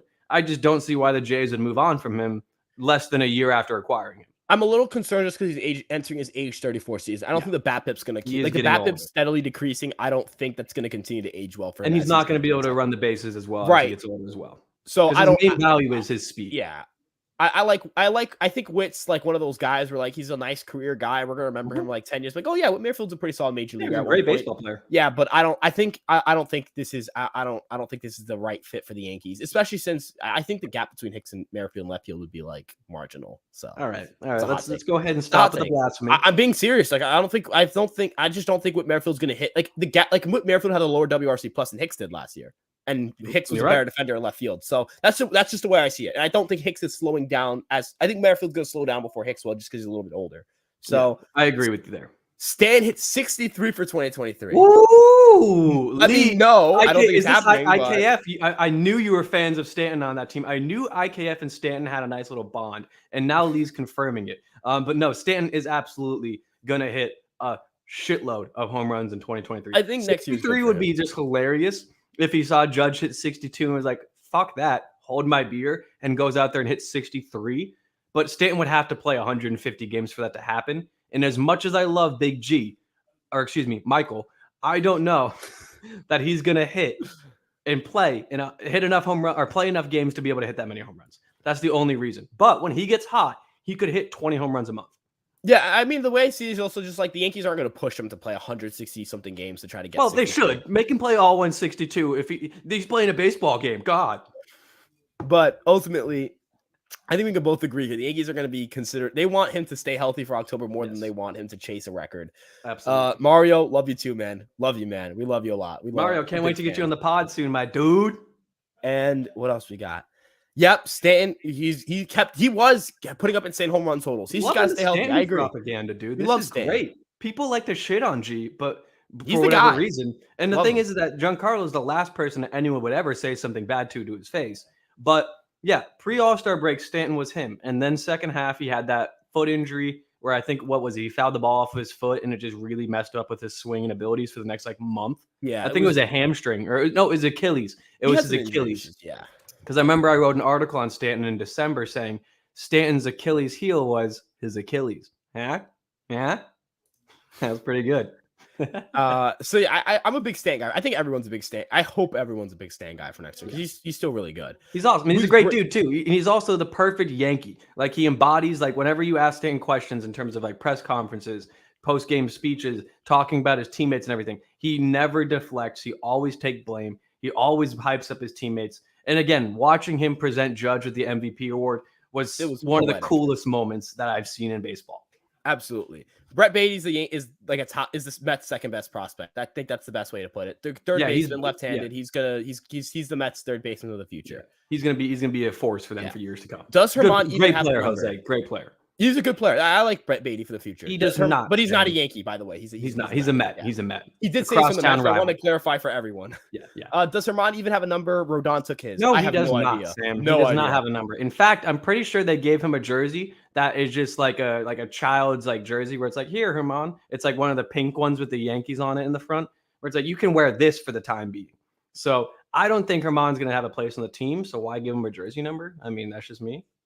Yeah, I don't. And also, fuck Domingo Herman. We don't stand by domestic abusers here on this channel. Yeah, I don't like Domingo. I think most people don't like Herman. I think he's gone. I think he's gone. He just has no options, and there's no place for him in the rotation. He's also he's not going to be a bullpen guy. His stuff isn't better than anyone in that bullpen, so I don't see him making. And he had a good year last year. Credit to him. He pitched well when he was on the bump for the most part, but he also had an astronomically high fly ball percentage, and I do not think he gets that lucky. Yeah, he doesn't strike out guys, which is an issue. No, he doesn't get ground balls either. He gets fly balls.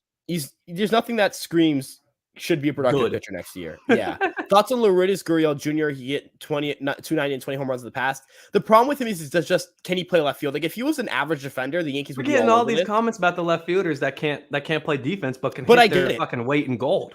I get it though, because like you're kind of you reach a point where you're like, at what point do I not care about the gloves and I just need the bat? And I get it with Gurriel, but like I just don't think the bat's gonna be good enough next year to justify the defense. But the D-backs could be looking to flip him. So they will be. You could definitely be interested in him. But if I'm being for real, if I had a choice between he and the other options on the D-backs, I'd pick any of the other options. Yeah, he's pretty low on my depth chart. Like I know they would probably never deal Corbin Carroll because he's so young, and he was I think the second prospect behind Alek Thomas. But they also have been linking Alek Thomas, and he was also a top prospect for them. So for all I know, the D-backs are just trying to blow it all up, move on. I mean, Ketel Marte's name has even floated in trades, although he's terrible defensively. I'm a big Ketel Marte fan. Again, all these guys, you know how hard I feel like it's become. I feel like it's become a thing in the past to have like a glove first player. Like there's so many more talented hitters than there are elite defenders in baseball. I mean, I don't know about that. I don't know if that, like, I'd have to look into that, but I don't know if that's like we'll spend a week doing some research. I think that exists for like shortstop, but like I don't know. Outfield specifically, I feel like you have so many guys that play the corner spots that you just throw out there and say we'll live with the defense because he's going to be a 130 WRC plus bat. It depends. I mean, I'm excited. I'm excited to see how the Yankees figure out left field, just because I don't think it's on the roster right now, and I think we're going to be shocked as to who it is. If the Yankees give an extension to Brader, does that mean he will be out center field for the future, our center fielder for the future, or will he be moved to left field when Dominguez comes up? Or would you rather have the Martian play left? I think Dominguez would move to left field. Yeah, if the Yankees were to bring back Bader, it's Dominguez is going to left field. Yeah, Bader, one of the best center fielders of our generation defensively. And also Dominguez is a bigger guy. Like not saying bigger as in like not athletic, but like he's jacked. So like legitimately just like built. A bigger dude. Like, he looked like he could bench like 4 of me when he was 16. So yeah, he could probably bench me with one arm. Like it's freakish strength. The Yankees benching a school bus. The Yankees philosophy got old, especially in the playoffs where no one makes contact. I agree, IKF. I agree. We needed more of IKF. I think the problem with the Yankees in the postseason is that they didn't hit home runs, which they also didn't hit at all. Yeah, that's the problem. It's not because they didn't have the home run philosophy and it failed. It's because they just didn't hit at all. Yeah, I don't. You take away Rizzo and Bader, and that offense went like 1 for 30 in the ALCS. I think saying that the Yankees, like everyone has a home run philosophy. So it's kind of, except for like the Guardians, but like you hit more home runs, you win games. Yeah, it's kind of simple. If you hit home runs in the postseason, you're probably going to win. I mean, contrary to what Alex Rodriguez posted out before the playoffs last year, where it's like, I don't believe in the home run hitters. Like you got to be able to like string together base hits. I think there was a stat that Gabe pulled up about like postseason performances. And it was like the teams that hit more home runs than the other team wins the game like 95% of the time. Yeah, it's a ridiculous percentage. Home runs win ball games, folks. Again, chicks dig the long ball, and so does the Yankees front office. I think home runs are not a thing of. I think it's a thing that's going to stick around for a while. I think it's one of those things where teams are going to drastically change from it unless there's a drastic change made. Even the shift won't change that very much. 110%, man. Thank you, man. Thank you for the support. Love the channel. Appreciate you, doggy. Love you, man. Appreciate you. McCutcheon reminds me of a cartoon dog. I want him back for that reason. I respect What? that. I respect that. What? What cartoon dog are you referencing? I don't know either, but I respect it, man. I respect it. I hope it's not like what's the one like sad? I think it's Grumpy. He's like, oh no, I did it again. Like the Basset Hound. I don't know if that's what they're talking about. I have no idea who else they could be referencing because I've never once looked at McCutcheon and said, you look like a cartoon dog. I think of Andrew McCutcheon. I'm like, I don't even know what I think of. I just think of Andrew McCutcheon. I certainly don't think of a cartoon dog. I think of MLB 14, the show. Yeah, where he's on the cover and he absolutely lit up the league. He was on the cover of 13, the show, I believe. Yeah, 13. 14, the show was Miguel Cabrera. Correct. Also, we have like not great news, not Yankees related, but Elvis Presley's. That sucks. That's too bad. Like, that's too bad, dude. I think I remember like learning about Elvis Presley was weird. Learning about like people who died like prematurely as like a kid was weird because like you just don't really comprehend it. But that sucks, man. Like that's sad. All the Elvis fans in the chat here. I hope you guys are doing all right. I wouldn't say I'm like an Elvis. Like I don't listen to a lot of his music, but that's like you don't have to listen to his music to know he's an icon. Which is I mean at the end, and you also know like what like the way Elvis made it big. So it's like we're not gonna get into it and all, but like that is quite sad. So thoughts and prayers to his family. I know that's the usual run of the mill response. Thoughts and prayers, but like that is sad to hear. That's sad to hear. Yeah, we're gonna move on from that. Yasin sucks. Ooh, that's a sick name. Yasin Muhammad. We've got McCarthy so we've talked about Brendan Donovan earlier. I love Rake McCarthy. Give me Rake McCarthy, baby. I have some concerns about a guy. Okay, here we go. But like the guy's skills rely on like contact, and he has like his whiff rate's higher than league average, and his chase rate's higher than league average. Like I'm scared that there's gonna be some strikeout regression there. But again, he's also not going to be. He's going to walk a lot more as well. He had a little sample size last year in the majors, but again, in the minor leagues, he basically posted what I think is like a 10.5% walk rate across his minor league career, and this year he only posted a 6.5%. So I think that's going to rise a bit, even if his average falls. I still think he's like a 740 OPS player with 110, 115 WRC plus worth of a bat.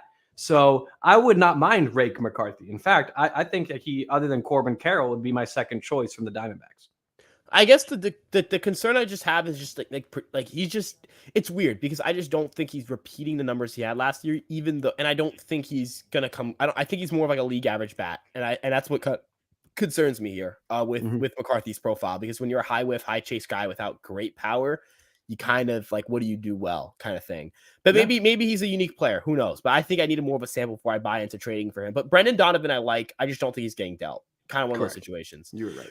Rodon looks weird as beard. Yeah, but now he looks like a New York Yankee. You know who looks even weirder without their beard, Lee? IKF.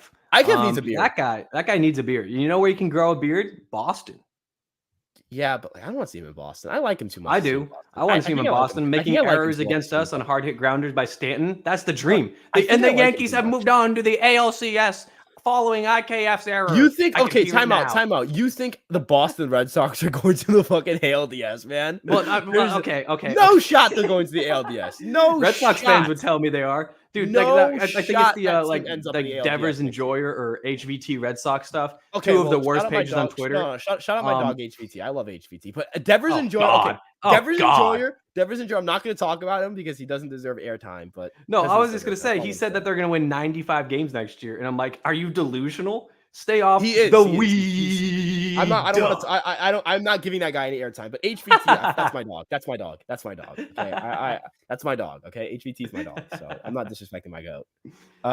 But next one, he looks weird without a beard. I do agree. James definitely does look weird. Yeah, he definitely does look weird. But he's going to be a great Yankee. He's got that winner's mentality to answer to finish that question off, Lee.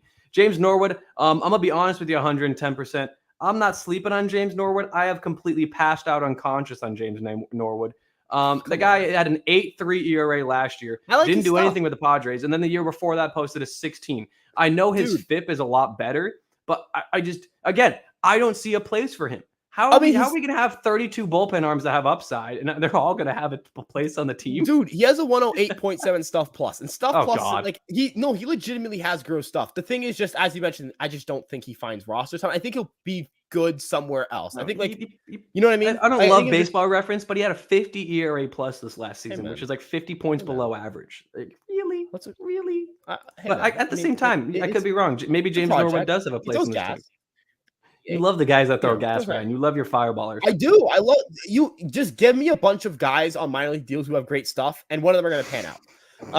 Will the Yankees be all in on Ohtani or Soto if those two don't get extensions? Yes. Ohtani definitely Yes, not. yes, I don't yes. think they're going to get. Yes, I to think both. he I mentions disagree with you. Murakami. Murakami is. Ooh. I think he's such a Yankee. He's such a Yankee. He's such a Yankee. He's gonna get the bag because he's gonna be coming over when he's like 25, and he's going to get the one thing though. Bag. There's one thing I really don't like about the Murakami situation. He's gonna be a free agent when I'm a senior in college, and I don't like. God, Ryan, come on. I'm not ready to not be in school anymore. Ryan, you just got in school. Stop thinking about that. I'm not ready for it, man. I'm not ready for it. Like I need to have the woman of my dreams who knows what steam shifted wake is at that. Where are all the ladies at in this chat? We need some. Where are my steam shifted? Okay, someone mention someone please, like, if someone can put in a definition of steam shifted wake. I hope you know we're best friends already. Like, if anyone here can explain to me what steam shifted wake is, I would love you forever. Oh, here we go. But no, I do think that the Yankees are. I do think the Yankees are going to be looking at Soto and Ohtani. I mean, honestly, both guys are going to be the biggest free agents if they don't get extended. I feel like the Padres are going to have to. I think they're going to have to extend Soto, especially seeing the package they gave up. And that's why I talked about this with Sam a little bit in one of our episodes, or maybe it was the aftermath of one of the episodes in the after hours Fireside Yankees talk. I think the Padres may be looking to move one of Manny or Tatis if they're not really competitive come All-Star break, because Manny's opting out. And if Tatis is already kind of, they already thought about trading him and they're not competitive, they want to extend Soto. I think it's one of those things where they haven't thought about it, but you can't tell me that there hasn't been rumors swirling around about how the Padres are going to look to move Tatis. Like, there's been all sorts of people that have been talking about that. I just don't think the Yankees are in the market for one of those. I think they're not going to get one of those two guys. I can't put my money on that. I feel like every time I will bet my entire life savings on Ohtani is a Yankee. I will bet like my left arm that Ohtani doesn't ever play. Is not a Yankee. I'll bet my right arm that he is. We'll see who wins. I will have my left arm. That's all I know, and you will not have your right arm. Witt played good at the Blue Jays. Yes, but he is. Witt's a good player. I just don't. That's why I don't think he gets traded. That's why I don't think he gets traded. I think they got him 6 months ago. Yeah, I don't think, especially in division, that'd just be weird. Jose Iglesias or IKF, a bullet. Stan has the most unique swing I've ever seen. Savage. Oh my God.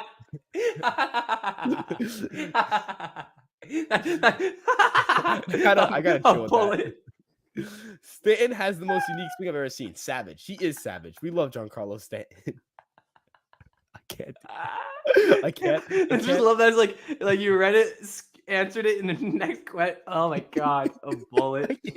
It's like the Office episode where it's like, okay, IKF, Hitler, and dude, he's in the room Office, together. And I had a gun. I used both bullets on him. I feel like the Office, the Yankees and the Office. Like, I just want to understand how the Yankee clubhouse interacts with each other. The Office is probably like, I would love to see how the Yankees. I'm holding a baseball just because, like, fidgeting with things, but of course, little nervous habit. Yeah. I feel you. No, I'm not even nervous. I just dude, it's fun. But like, you're not nervous. You're not sweating over the fact that IKF's going to lead the league in batting average.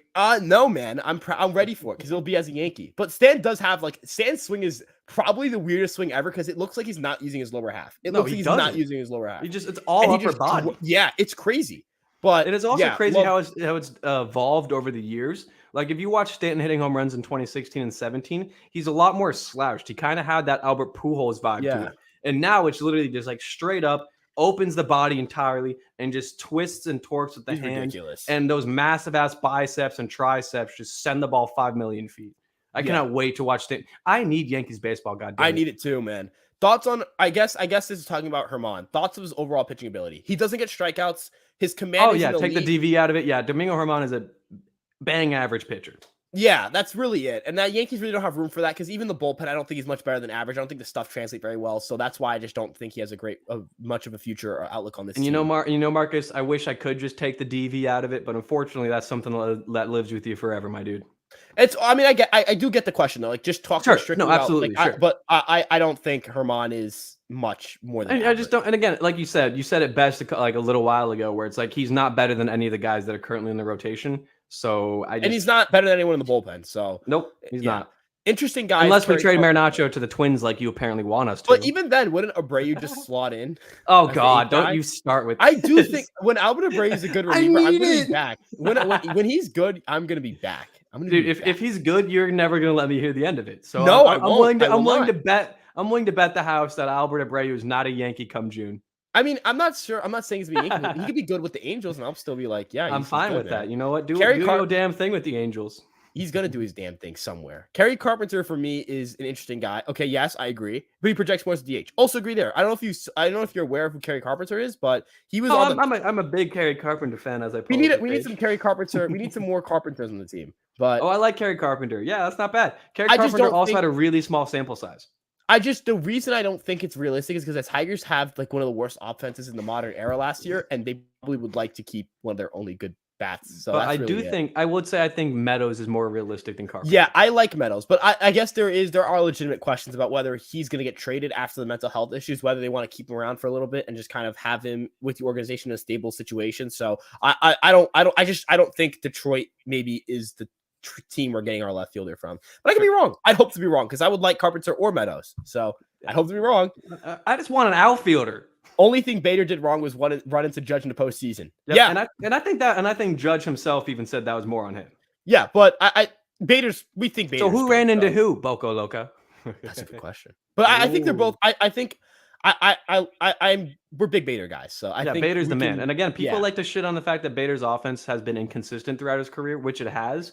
But Harrison Bader, when healthy, is like a 110 WRC plus bat. With his defense, he's like a 4-WAR player. Absolutely.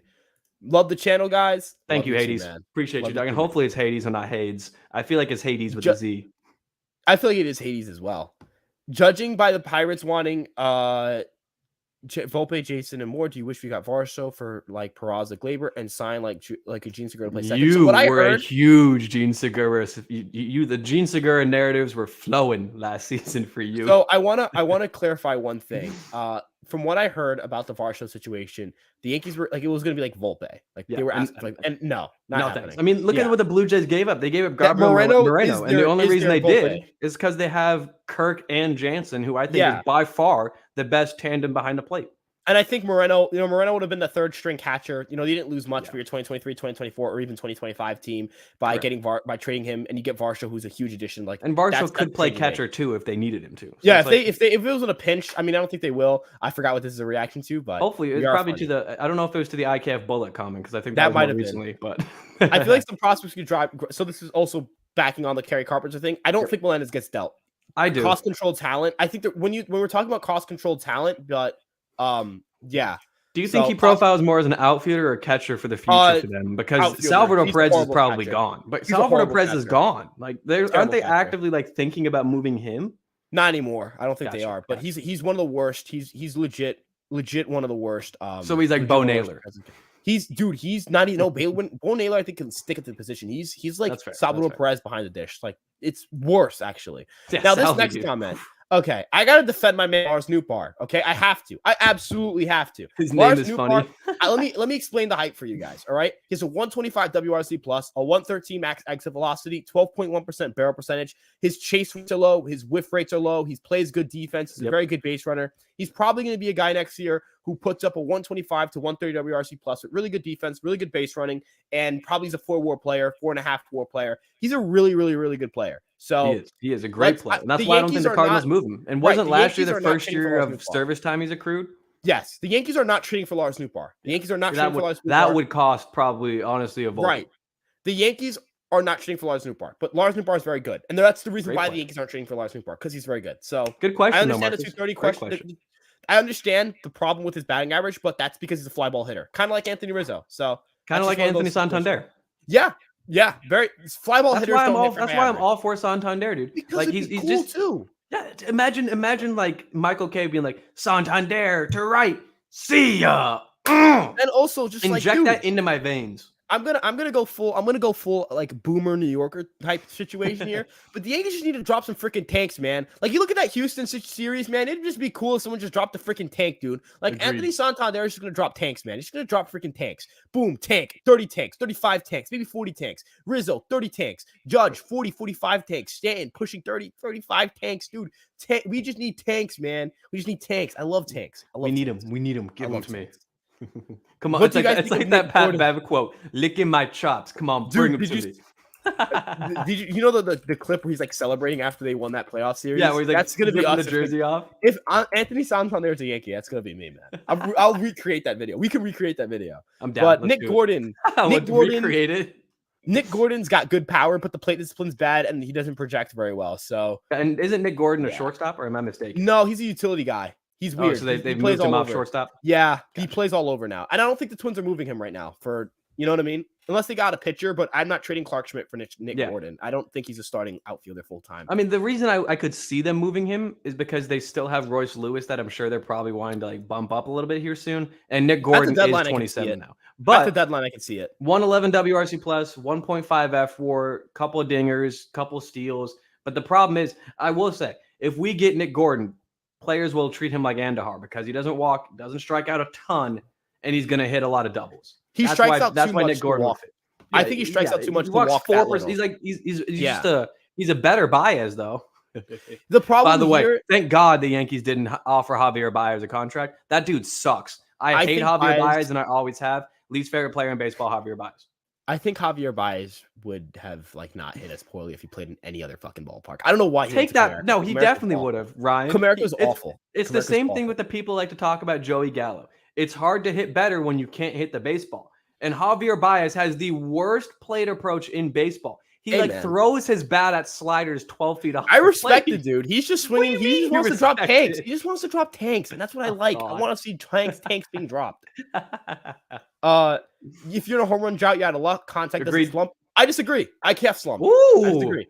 He slumped. Ooh. And yeah, like contact Lee, slumps. You and I are getting closer as this goes on. Once I figured out that this was IKF, I really started changing the tempo. Look, our dogs. Oh. Okay, Nick. This is a tough question for you. I know. You got to, Well, tough question. Believe it or Think not, about this. When we acquired JD, I was a big believer. I got a Viking haircut like Josh Donaldson for that moment. I thought he was going to be a beast Yankee. But no question, without a shadow of a doubt, T Dizzle, the man with the sizzle, because he's Himizzle, is my favorite player to ever don the pinstripes other than Hideki Matsui. And I will get so much shit for this, and that's fine, because I know Tyler Wade was not a great baseball player. But I just loved watching him play baseball. And the energy and charisma he played with, him talking outside of games. I mean, he's a handsome guy as well. That doesn't hurt. Like, Tyler Wade is just, he was what I wanted the Yankee. I wanted him to pan out so bad. And I see another comment down here that I'm going to kind of answer real quickly because it kind of falls in here. Where Lee asks, okay, guys, who would have been your shortstop stopgap for 2022? That's your answer. Tyler Wade. I don't know why we moved off Tyler Wade and threw everything at IKF, including Gio Urshela. Actually, Gio Urshela would have been my stopgap at shortstop. Hell, I don't care. I would have still. Tyler Wade's a better player than IKF, and I would. Whoa! I would die on this hill. No. I don't care if Tyler Wade was absolutely atrocious last year. Tyler Wade freaking stinks. He did. Absolutely not. Gabe is in the chat. Playoff Tanaka has joined the chat. Everyone. But no, Gabe just posted Tyler Wade scored the winning run for us to send us to playoffs. Tyler Wade bobbled. I wish he did do that, Gabe. You were right. That is what we like to hear. Tyler Wade deserves all the flowers. I have a T Dizzle jersey, Ryan.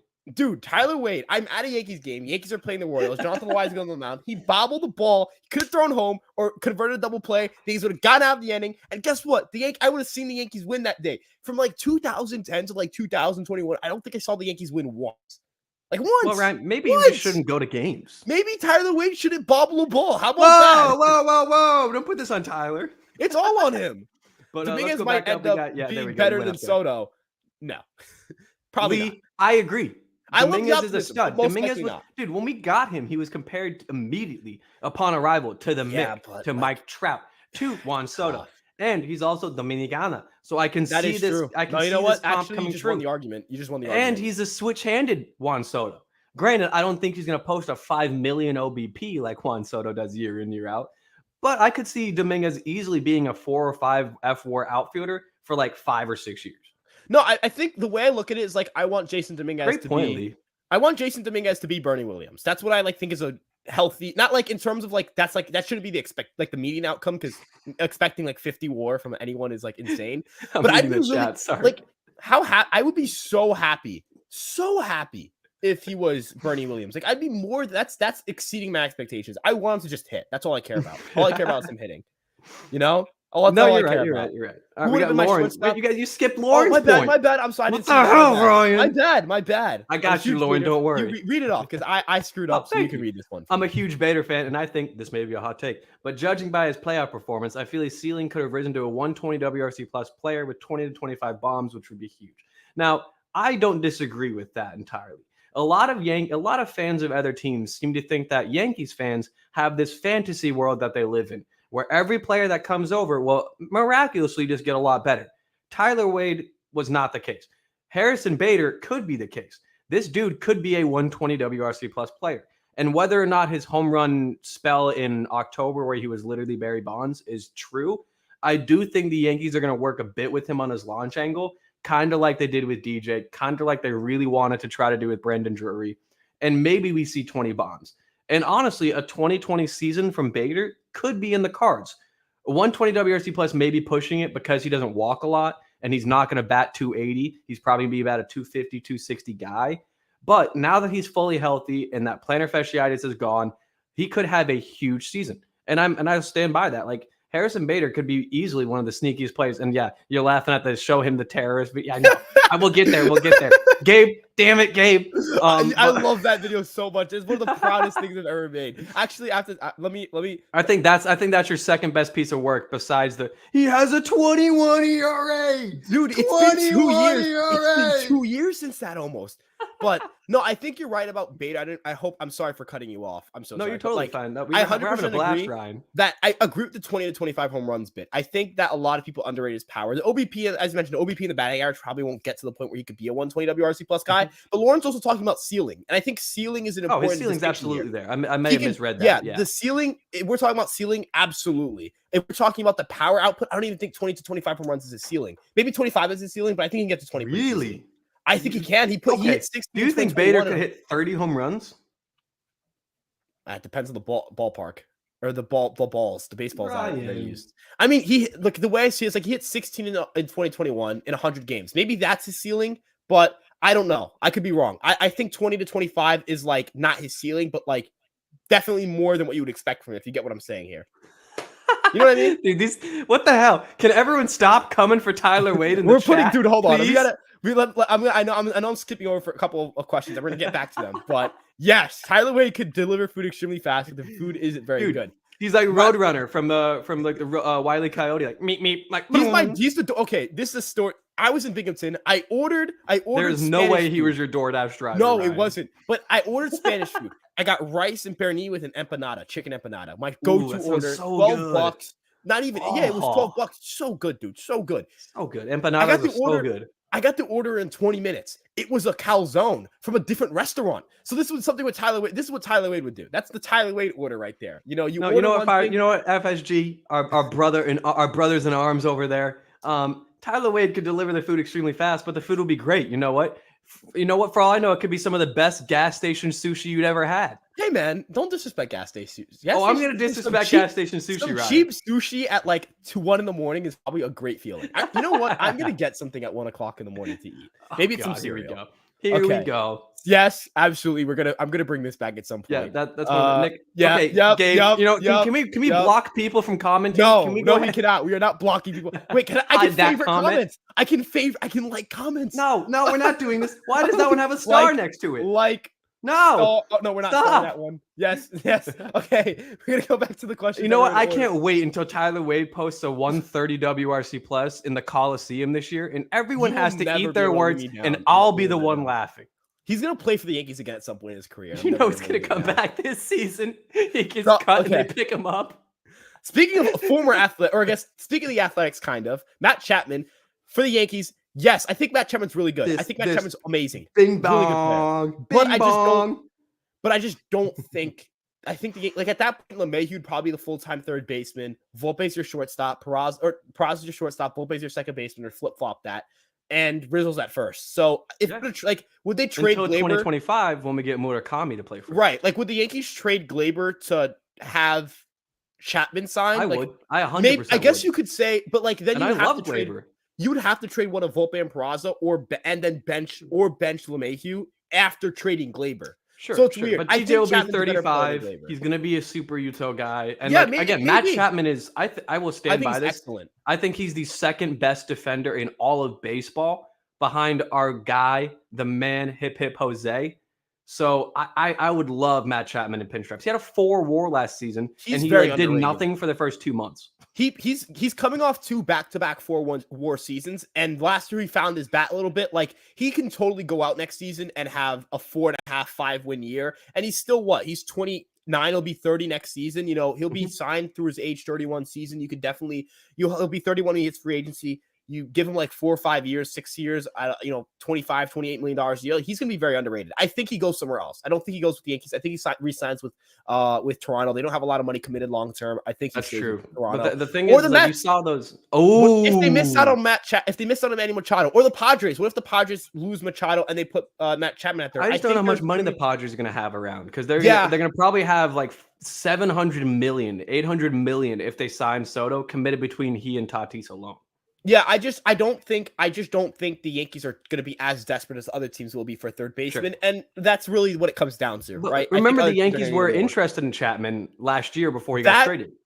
I remember the question I was asked earlier by Lee about who would rather have been the stopgap. Matt Chapman. That would have been the answer. If Matt Chapman, first of all, I would have absolutely lost all faith in this team if they moved the best defensive third baseman to ever play baseball from third base. But that would be a Yankees move. They did move Isaiah kind of fluff. Oh my God, I knew it was coming. The way I see it is like, but I will say, to answer this question, because I know we weren't being entirely serious here, but I do definitely think that the New York Yankees, out of all the stopgap options, Isaiah kind of fluff was the best one. Sure, even better than Urshela, even better than Simmons, unless better Matt than Chapman Tyler Wade. I'll admit it. I'll get off my high horse.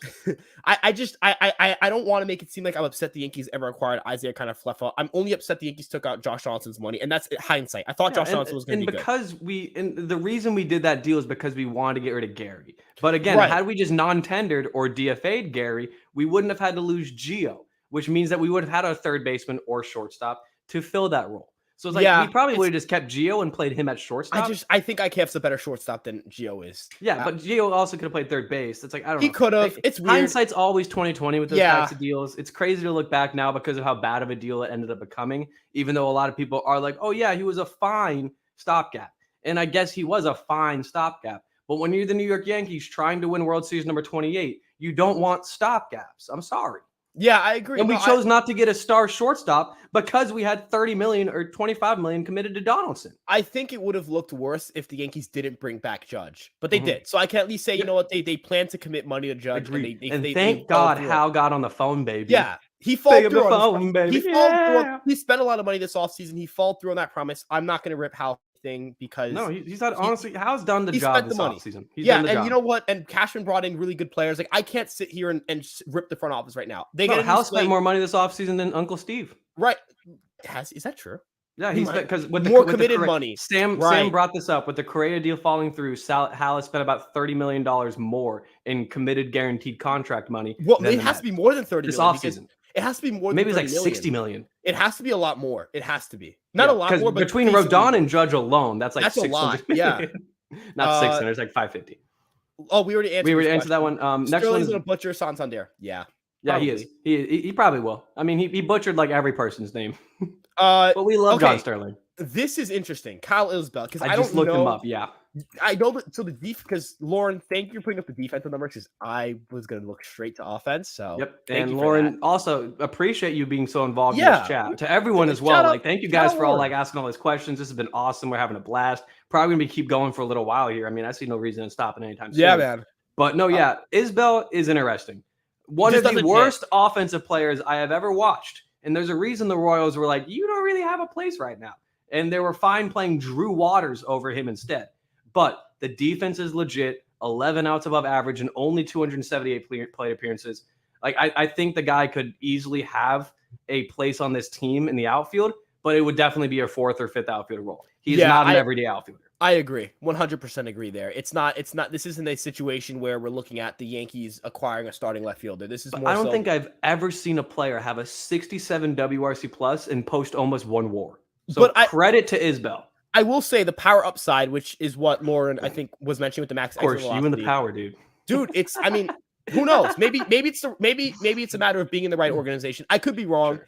We could be wrong, but I wouldn't take that risk as the starting left fielder because I would just rather trot out Cabrera. But I could be wrong about that. No, you're right. You're right.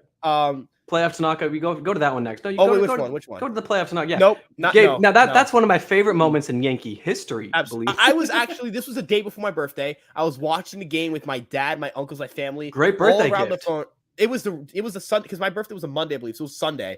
We were all sitting around watching because remember, if the Yankees lost that game, I believe it would have gone to a game 163, if I'm not mistaken. Yeah, I think it was the tiebreaker with I think it was the Rays. Twins. No, it was the Blue Jays. Blue Jays. It was the Blue Jays. Yeah. Blue Jays. Thank you. And I remember thinking to myself, "Oh my God! Like we're gonna have to go to a game 163 on my birthday. I'm gonna hate my life." And I remember when he scored, I was like doing like snow, like not there wasn't snow, but I was doing like quote unquote snow angels in the dirt because I was. You were just doing so snow, Ryan? Whoa, dude! I was so happy. Time out. I was doing snow angels. I was doing a little, this thing.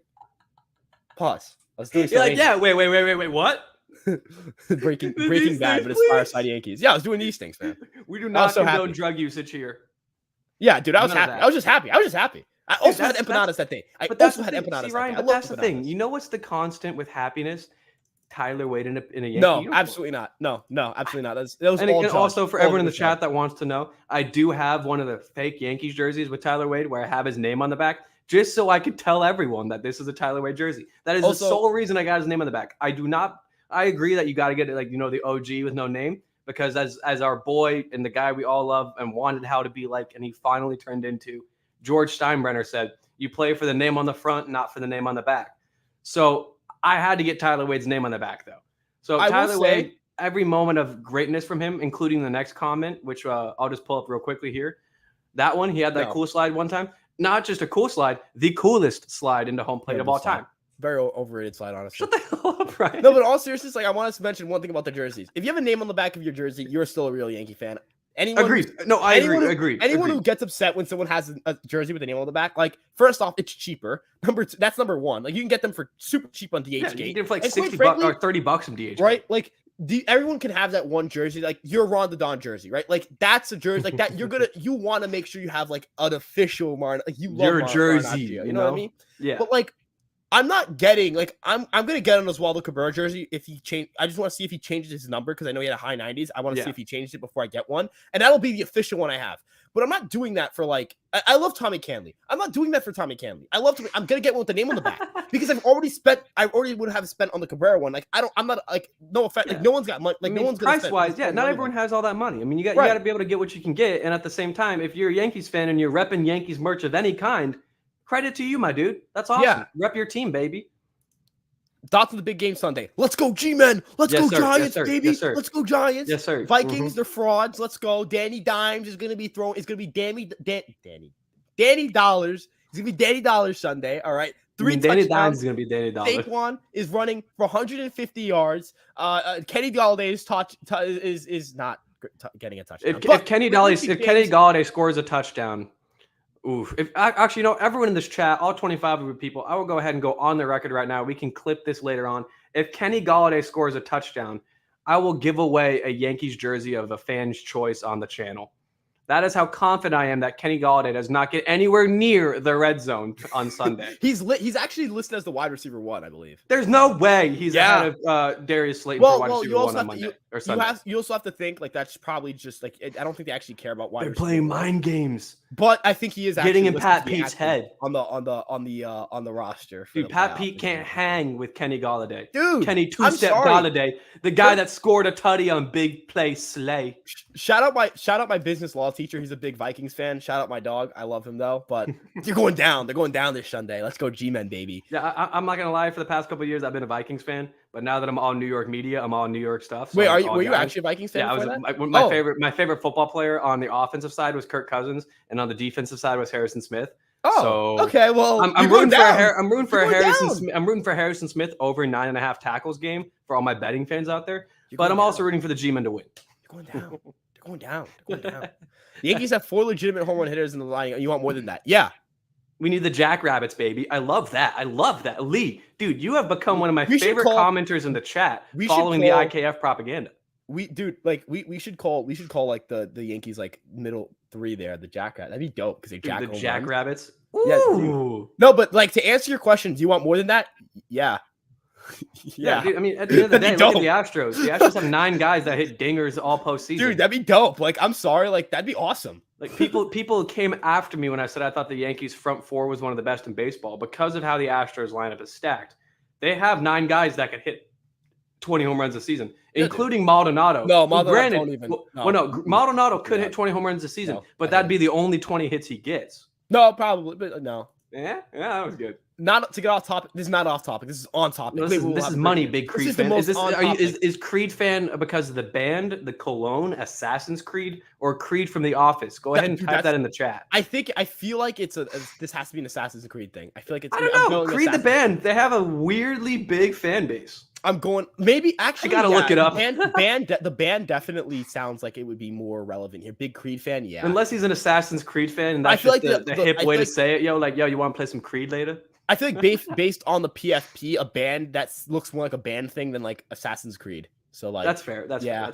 But I think I agree with you, Creed. Glaber, even if he's not in pinstripes, he's gonna have a great year. Yeah, he's a good player. People think that Glaber Torres needs to be like kicked out the door, but you take away one rough month in August, and mind you, every Yankee was ass in August except for Aaron Judge, and he was a 830 OPS shortstop with our second baseman. With like 125 WRC plus, 130. I believe in Glaber. He's a 3.5 WAR player. He also had the best defensive year of his career last year with 9 defensive runs saved, which was 4th in baseball. Also had the 6th most outs above average. I'm a big believer in Glaber. And again, he's only 26. We can't be counting him out just yet. Urshela has no range and would have been stable. Yeah, I don't think he can be a shortstop. Okay, you're probably not wrong. He's not a good shortstop. You got me there. Technically, Correa was a short stopgap. Yes, the Yankees. I mean, ultimately, the Yankees probably should have just signed Correa back then, or Trey Turner. Well, no, not this. My bad. I'm talking about that one. Like, probably should have just signed Correa. And I was really pushing the Trevor Story narrative. So I'll go ahead and hop off my high. Same here, man. I want to say, you know what? So badly. I was wrong. Yeah, last offseason was a rough one. I thought I had he and Josh Donaldson having great years. I thought fucking Casey Mize was going to be a Cy Young contender. Promptly blew out his arm in the first month.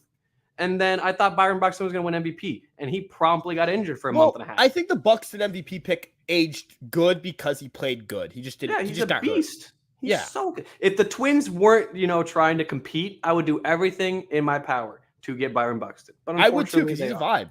He's awesome. This is funny, so I just want to. I love how this is worded. They do indeed. Except for the guy that we see in a minute here, Vinny Pasquantino. Wait, we can't. We're not giving it. We're gonna get there in a second. Don't worry. In due time.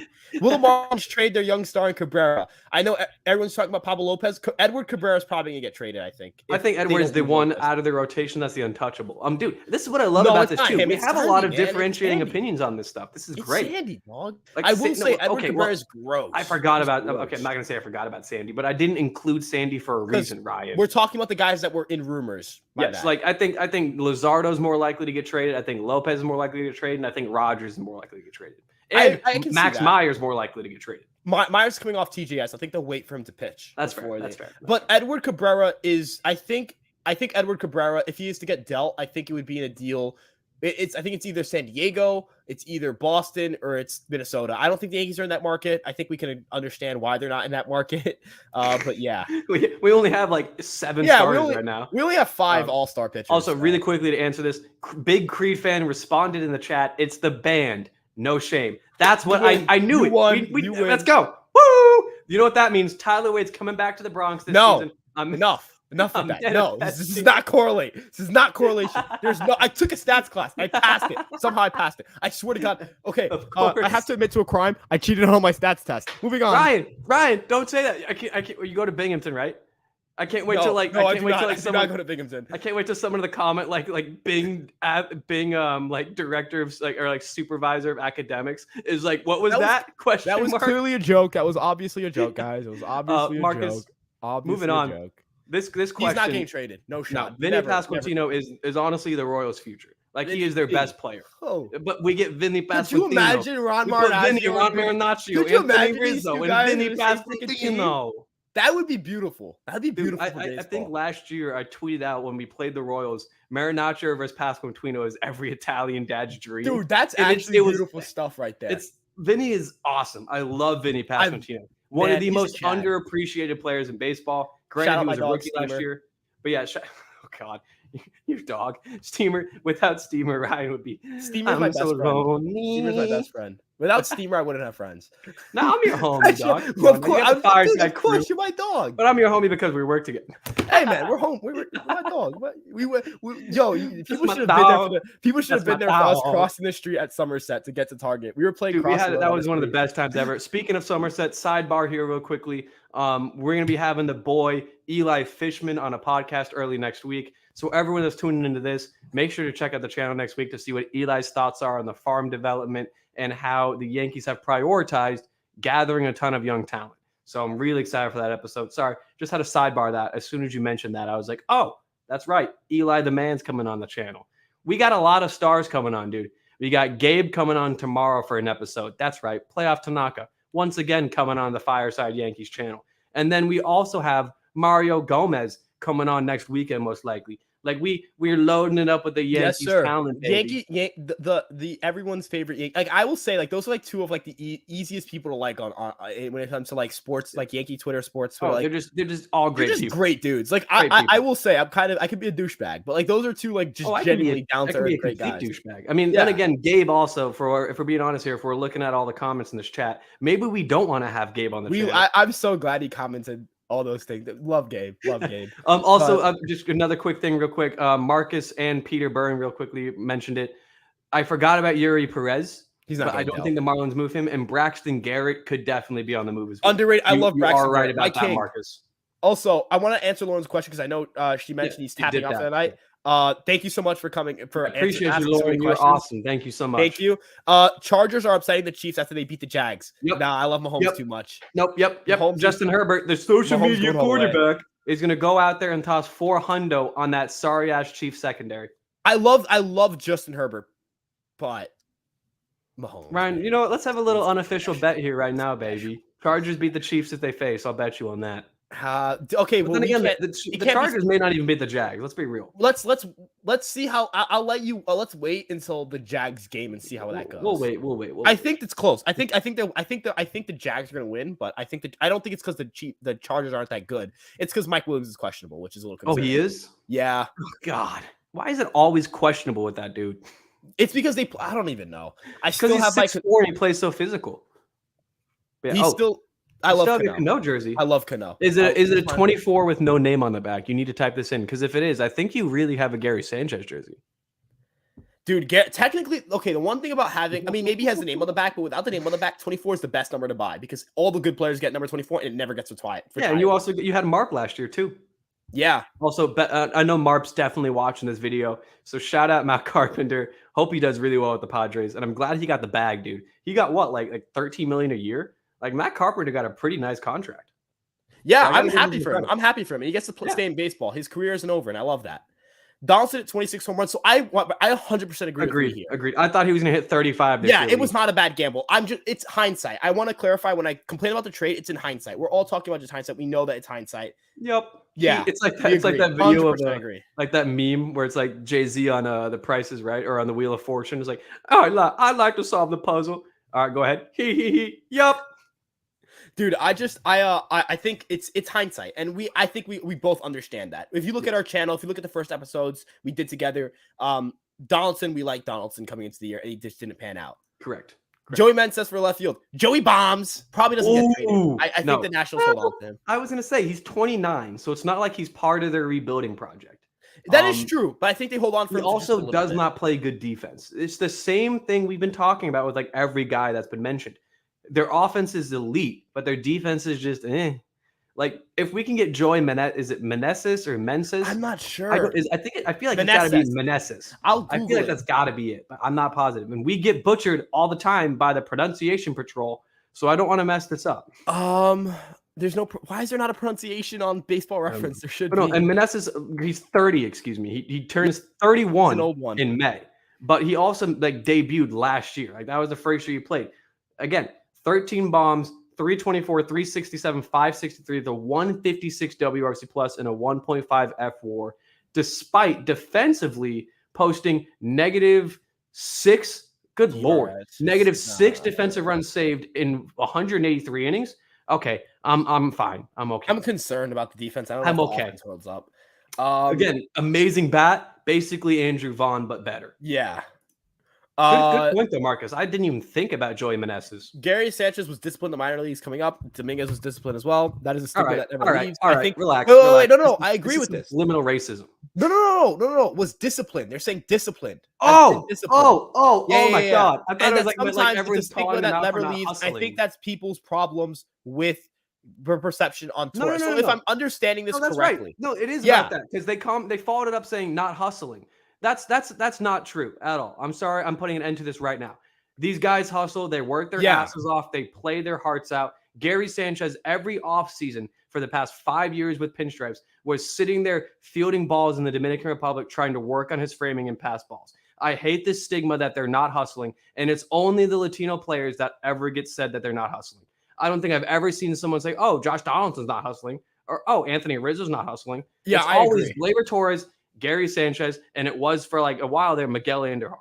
Like it's always the same guys. And I'm sorry, I'm not having it. Dominguez is a stud. And if you're referencing that one Randy Miller post where he called out Dominguez for not being a good prospect, there's a reason no one respects what Randy Miller writes. 100%. Sorry, I know that was probably a bit unprofessional, but I just had to get that off my chest. Like this whole stigma around certain players not being like hustling and caring and trying hard and not having good baseball IQ is just wrong.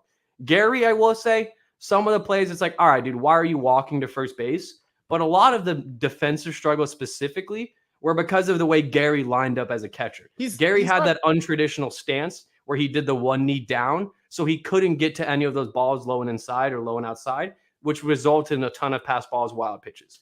Gary was not a good defender, but that doesn't mean you're lazy. Like bad defenders can try, but they're just they not hustled, like, they worked, and they were disciplined.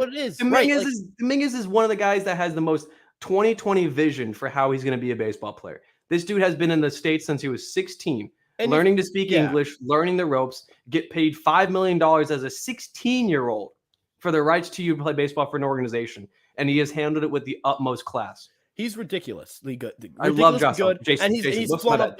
He's also had to deal with a lot of the pressure of being a top prospect, getting a lot of comparisons, and he's risen through the minor leagues. He's done his dude. These guys are not lazy. These guys are not lazy. These guys are major league baseball players. Lazy. Yeah. And Gleyber is the last one because Gleyber is like diving around, making elite plays at second base, busting his ass out of the box on hard hit grounders. And he's always trying to look for extra bases. He even tried to steal like 15 bases last year. Yeah. How is Gleyber lazy? Yankees will be adding to your young talent because that's the international signing. I'm pretty sure Brandon Maea is I forget. I don't know if I pronounced it right, but I know he's one of the top prospects, and they're gonna bring him in apparently. So. And the Yankees always do exceptionally well in the international draft. They love getting those guys young and getting them over and trying to work with them, get them in the PCL, let them play in the Gulf Coast League, all that stuff. Yeah. So I love the Yankees are probably one of the most active in that. Thoughts on Danny Jansen's a partial DH and catcher. He's going to be with the Blue Jays. If we get Danny Jansen, I will be head in the clouds. There's no shot. There's a reason they traded Moreno. It's because Danny Jansen's the second the guy. And I think that they platoon Kirk a good amount more this season at DH, especially, or not platoon, use him at DH, especially because they got rid of guys like Teoscar, who probably would have seen some more DH time with Kiermaier being there now and Springer moving to right.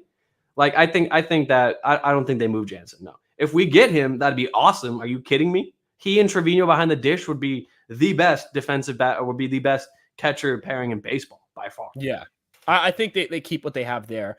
We're entering our final few questions, so I think this is we're almost entering the 2 hour mark. We're wrapping her up, baby. Yeah. So we'll answer these final 2 questions. If anyone has some final questions, get them in now.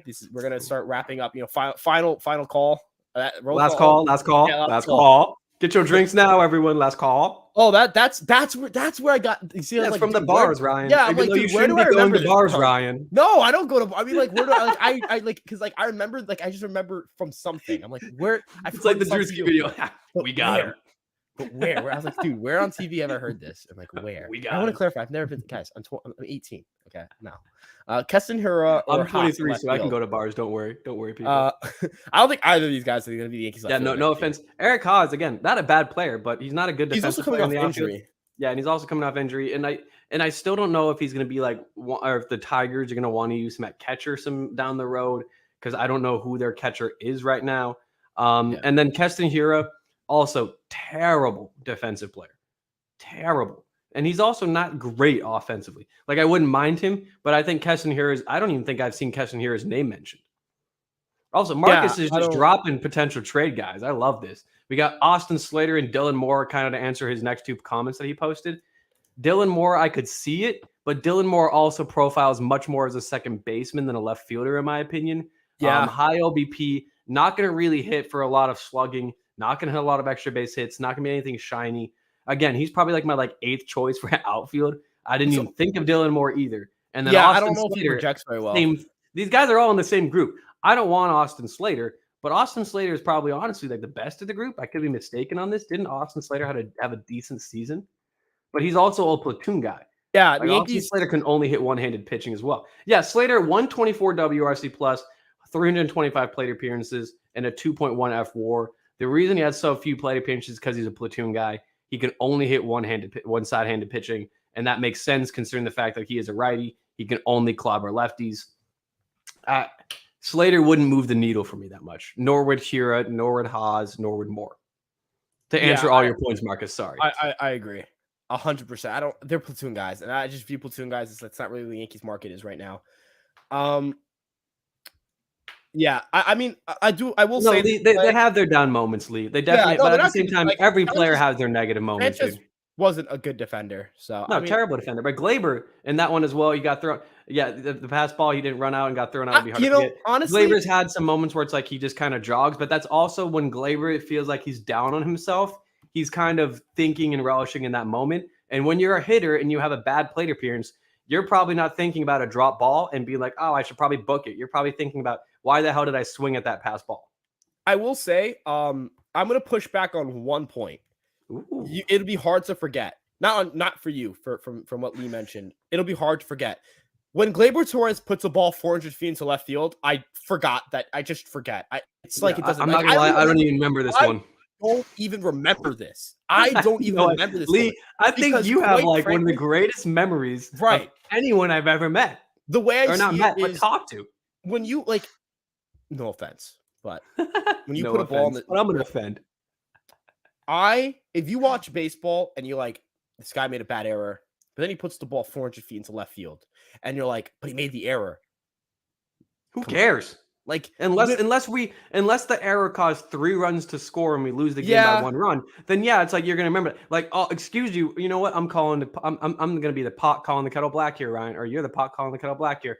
You just called out Tyler Wade for the bobble that lost. Yeah, but he also is bad. And you don't remember him. So there's a little bit of a difference. He's pretty bad at baseball. But I will say, ultimately, baseball. I can just say this from from the athlete's perspective too. You got to have short memory. So I don't think ultimately it's one of those things where it's like I quite frankly, if he puts the ball in the seats, I don't care. Yeah. And Marcus commented that Gardy confronted Glaber about that incident, and I guarantee you, Gardy put him under his shoulder and said, "Dude, you got to put that shit behind you. Keep your head up. Bust your ass 100% of the time." That's how we play baseball. That's New York Yankees baseball, because that is Brett Gardner embodied 100%. Just who cares what happens? Who cares the result when the ball is in play or when it's behind you? You play 1,000,000% of the time, 110% effort. And that's Gardy. That's him, baby. Lee, appreciate you, my dude. You're heading off. You're the man. Much love. Appreciate all the involvement. And also, Peter Burns said, great show tonight, fellas. Thank you, Peter. We appreciate all the love and support. This has been awesome. This has been a really fun live I love doing this. We should do this. We should do this a couple of times a week. We should. Yeah, we're gonna do as many of these as we can during the I don't know if we should do it nightly, because I feel like after a few nights it'll be like, well, what do we talk about now? Yeah, we'll figure it out, or maybe we'll do John's condensed joining. ones. John's joining late. John, what's What's up, good, dog? John? You caught the back end of the show. We're Yeah, John, sorry. you're catching it towards the end. You missed an hour and 53 Hey, minutes of nothing but gold. better late than never, and I'm pretty sure it publishes as well. So if you guys want to go back and rewatch anything, it'll all be up. Thank you guys so much for checking us out. You guys can follow our Twitters. It's up above our heads. You guys make sure to check out Fireside Yankees on Instagram, Facebook, TikTok, Twitter, everywhere. We're just everywhere, man. Empire Sports Media's got you with all your New York sports content. If you guys want to read our articles, they're on there as well. And make sure to subscribe to Fireside Yankees. If you guys want to keep following us, if you guys want to keep watching these live streams, it'll be there. Just make sure you guys subscribe, let us know what you guys think about this format. Let us know if you guys want us to keep doing this. I think so far the reception tonight has been pretty good. So pretty awesome. We'll be looking to keep doing this in the future.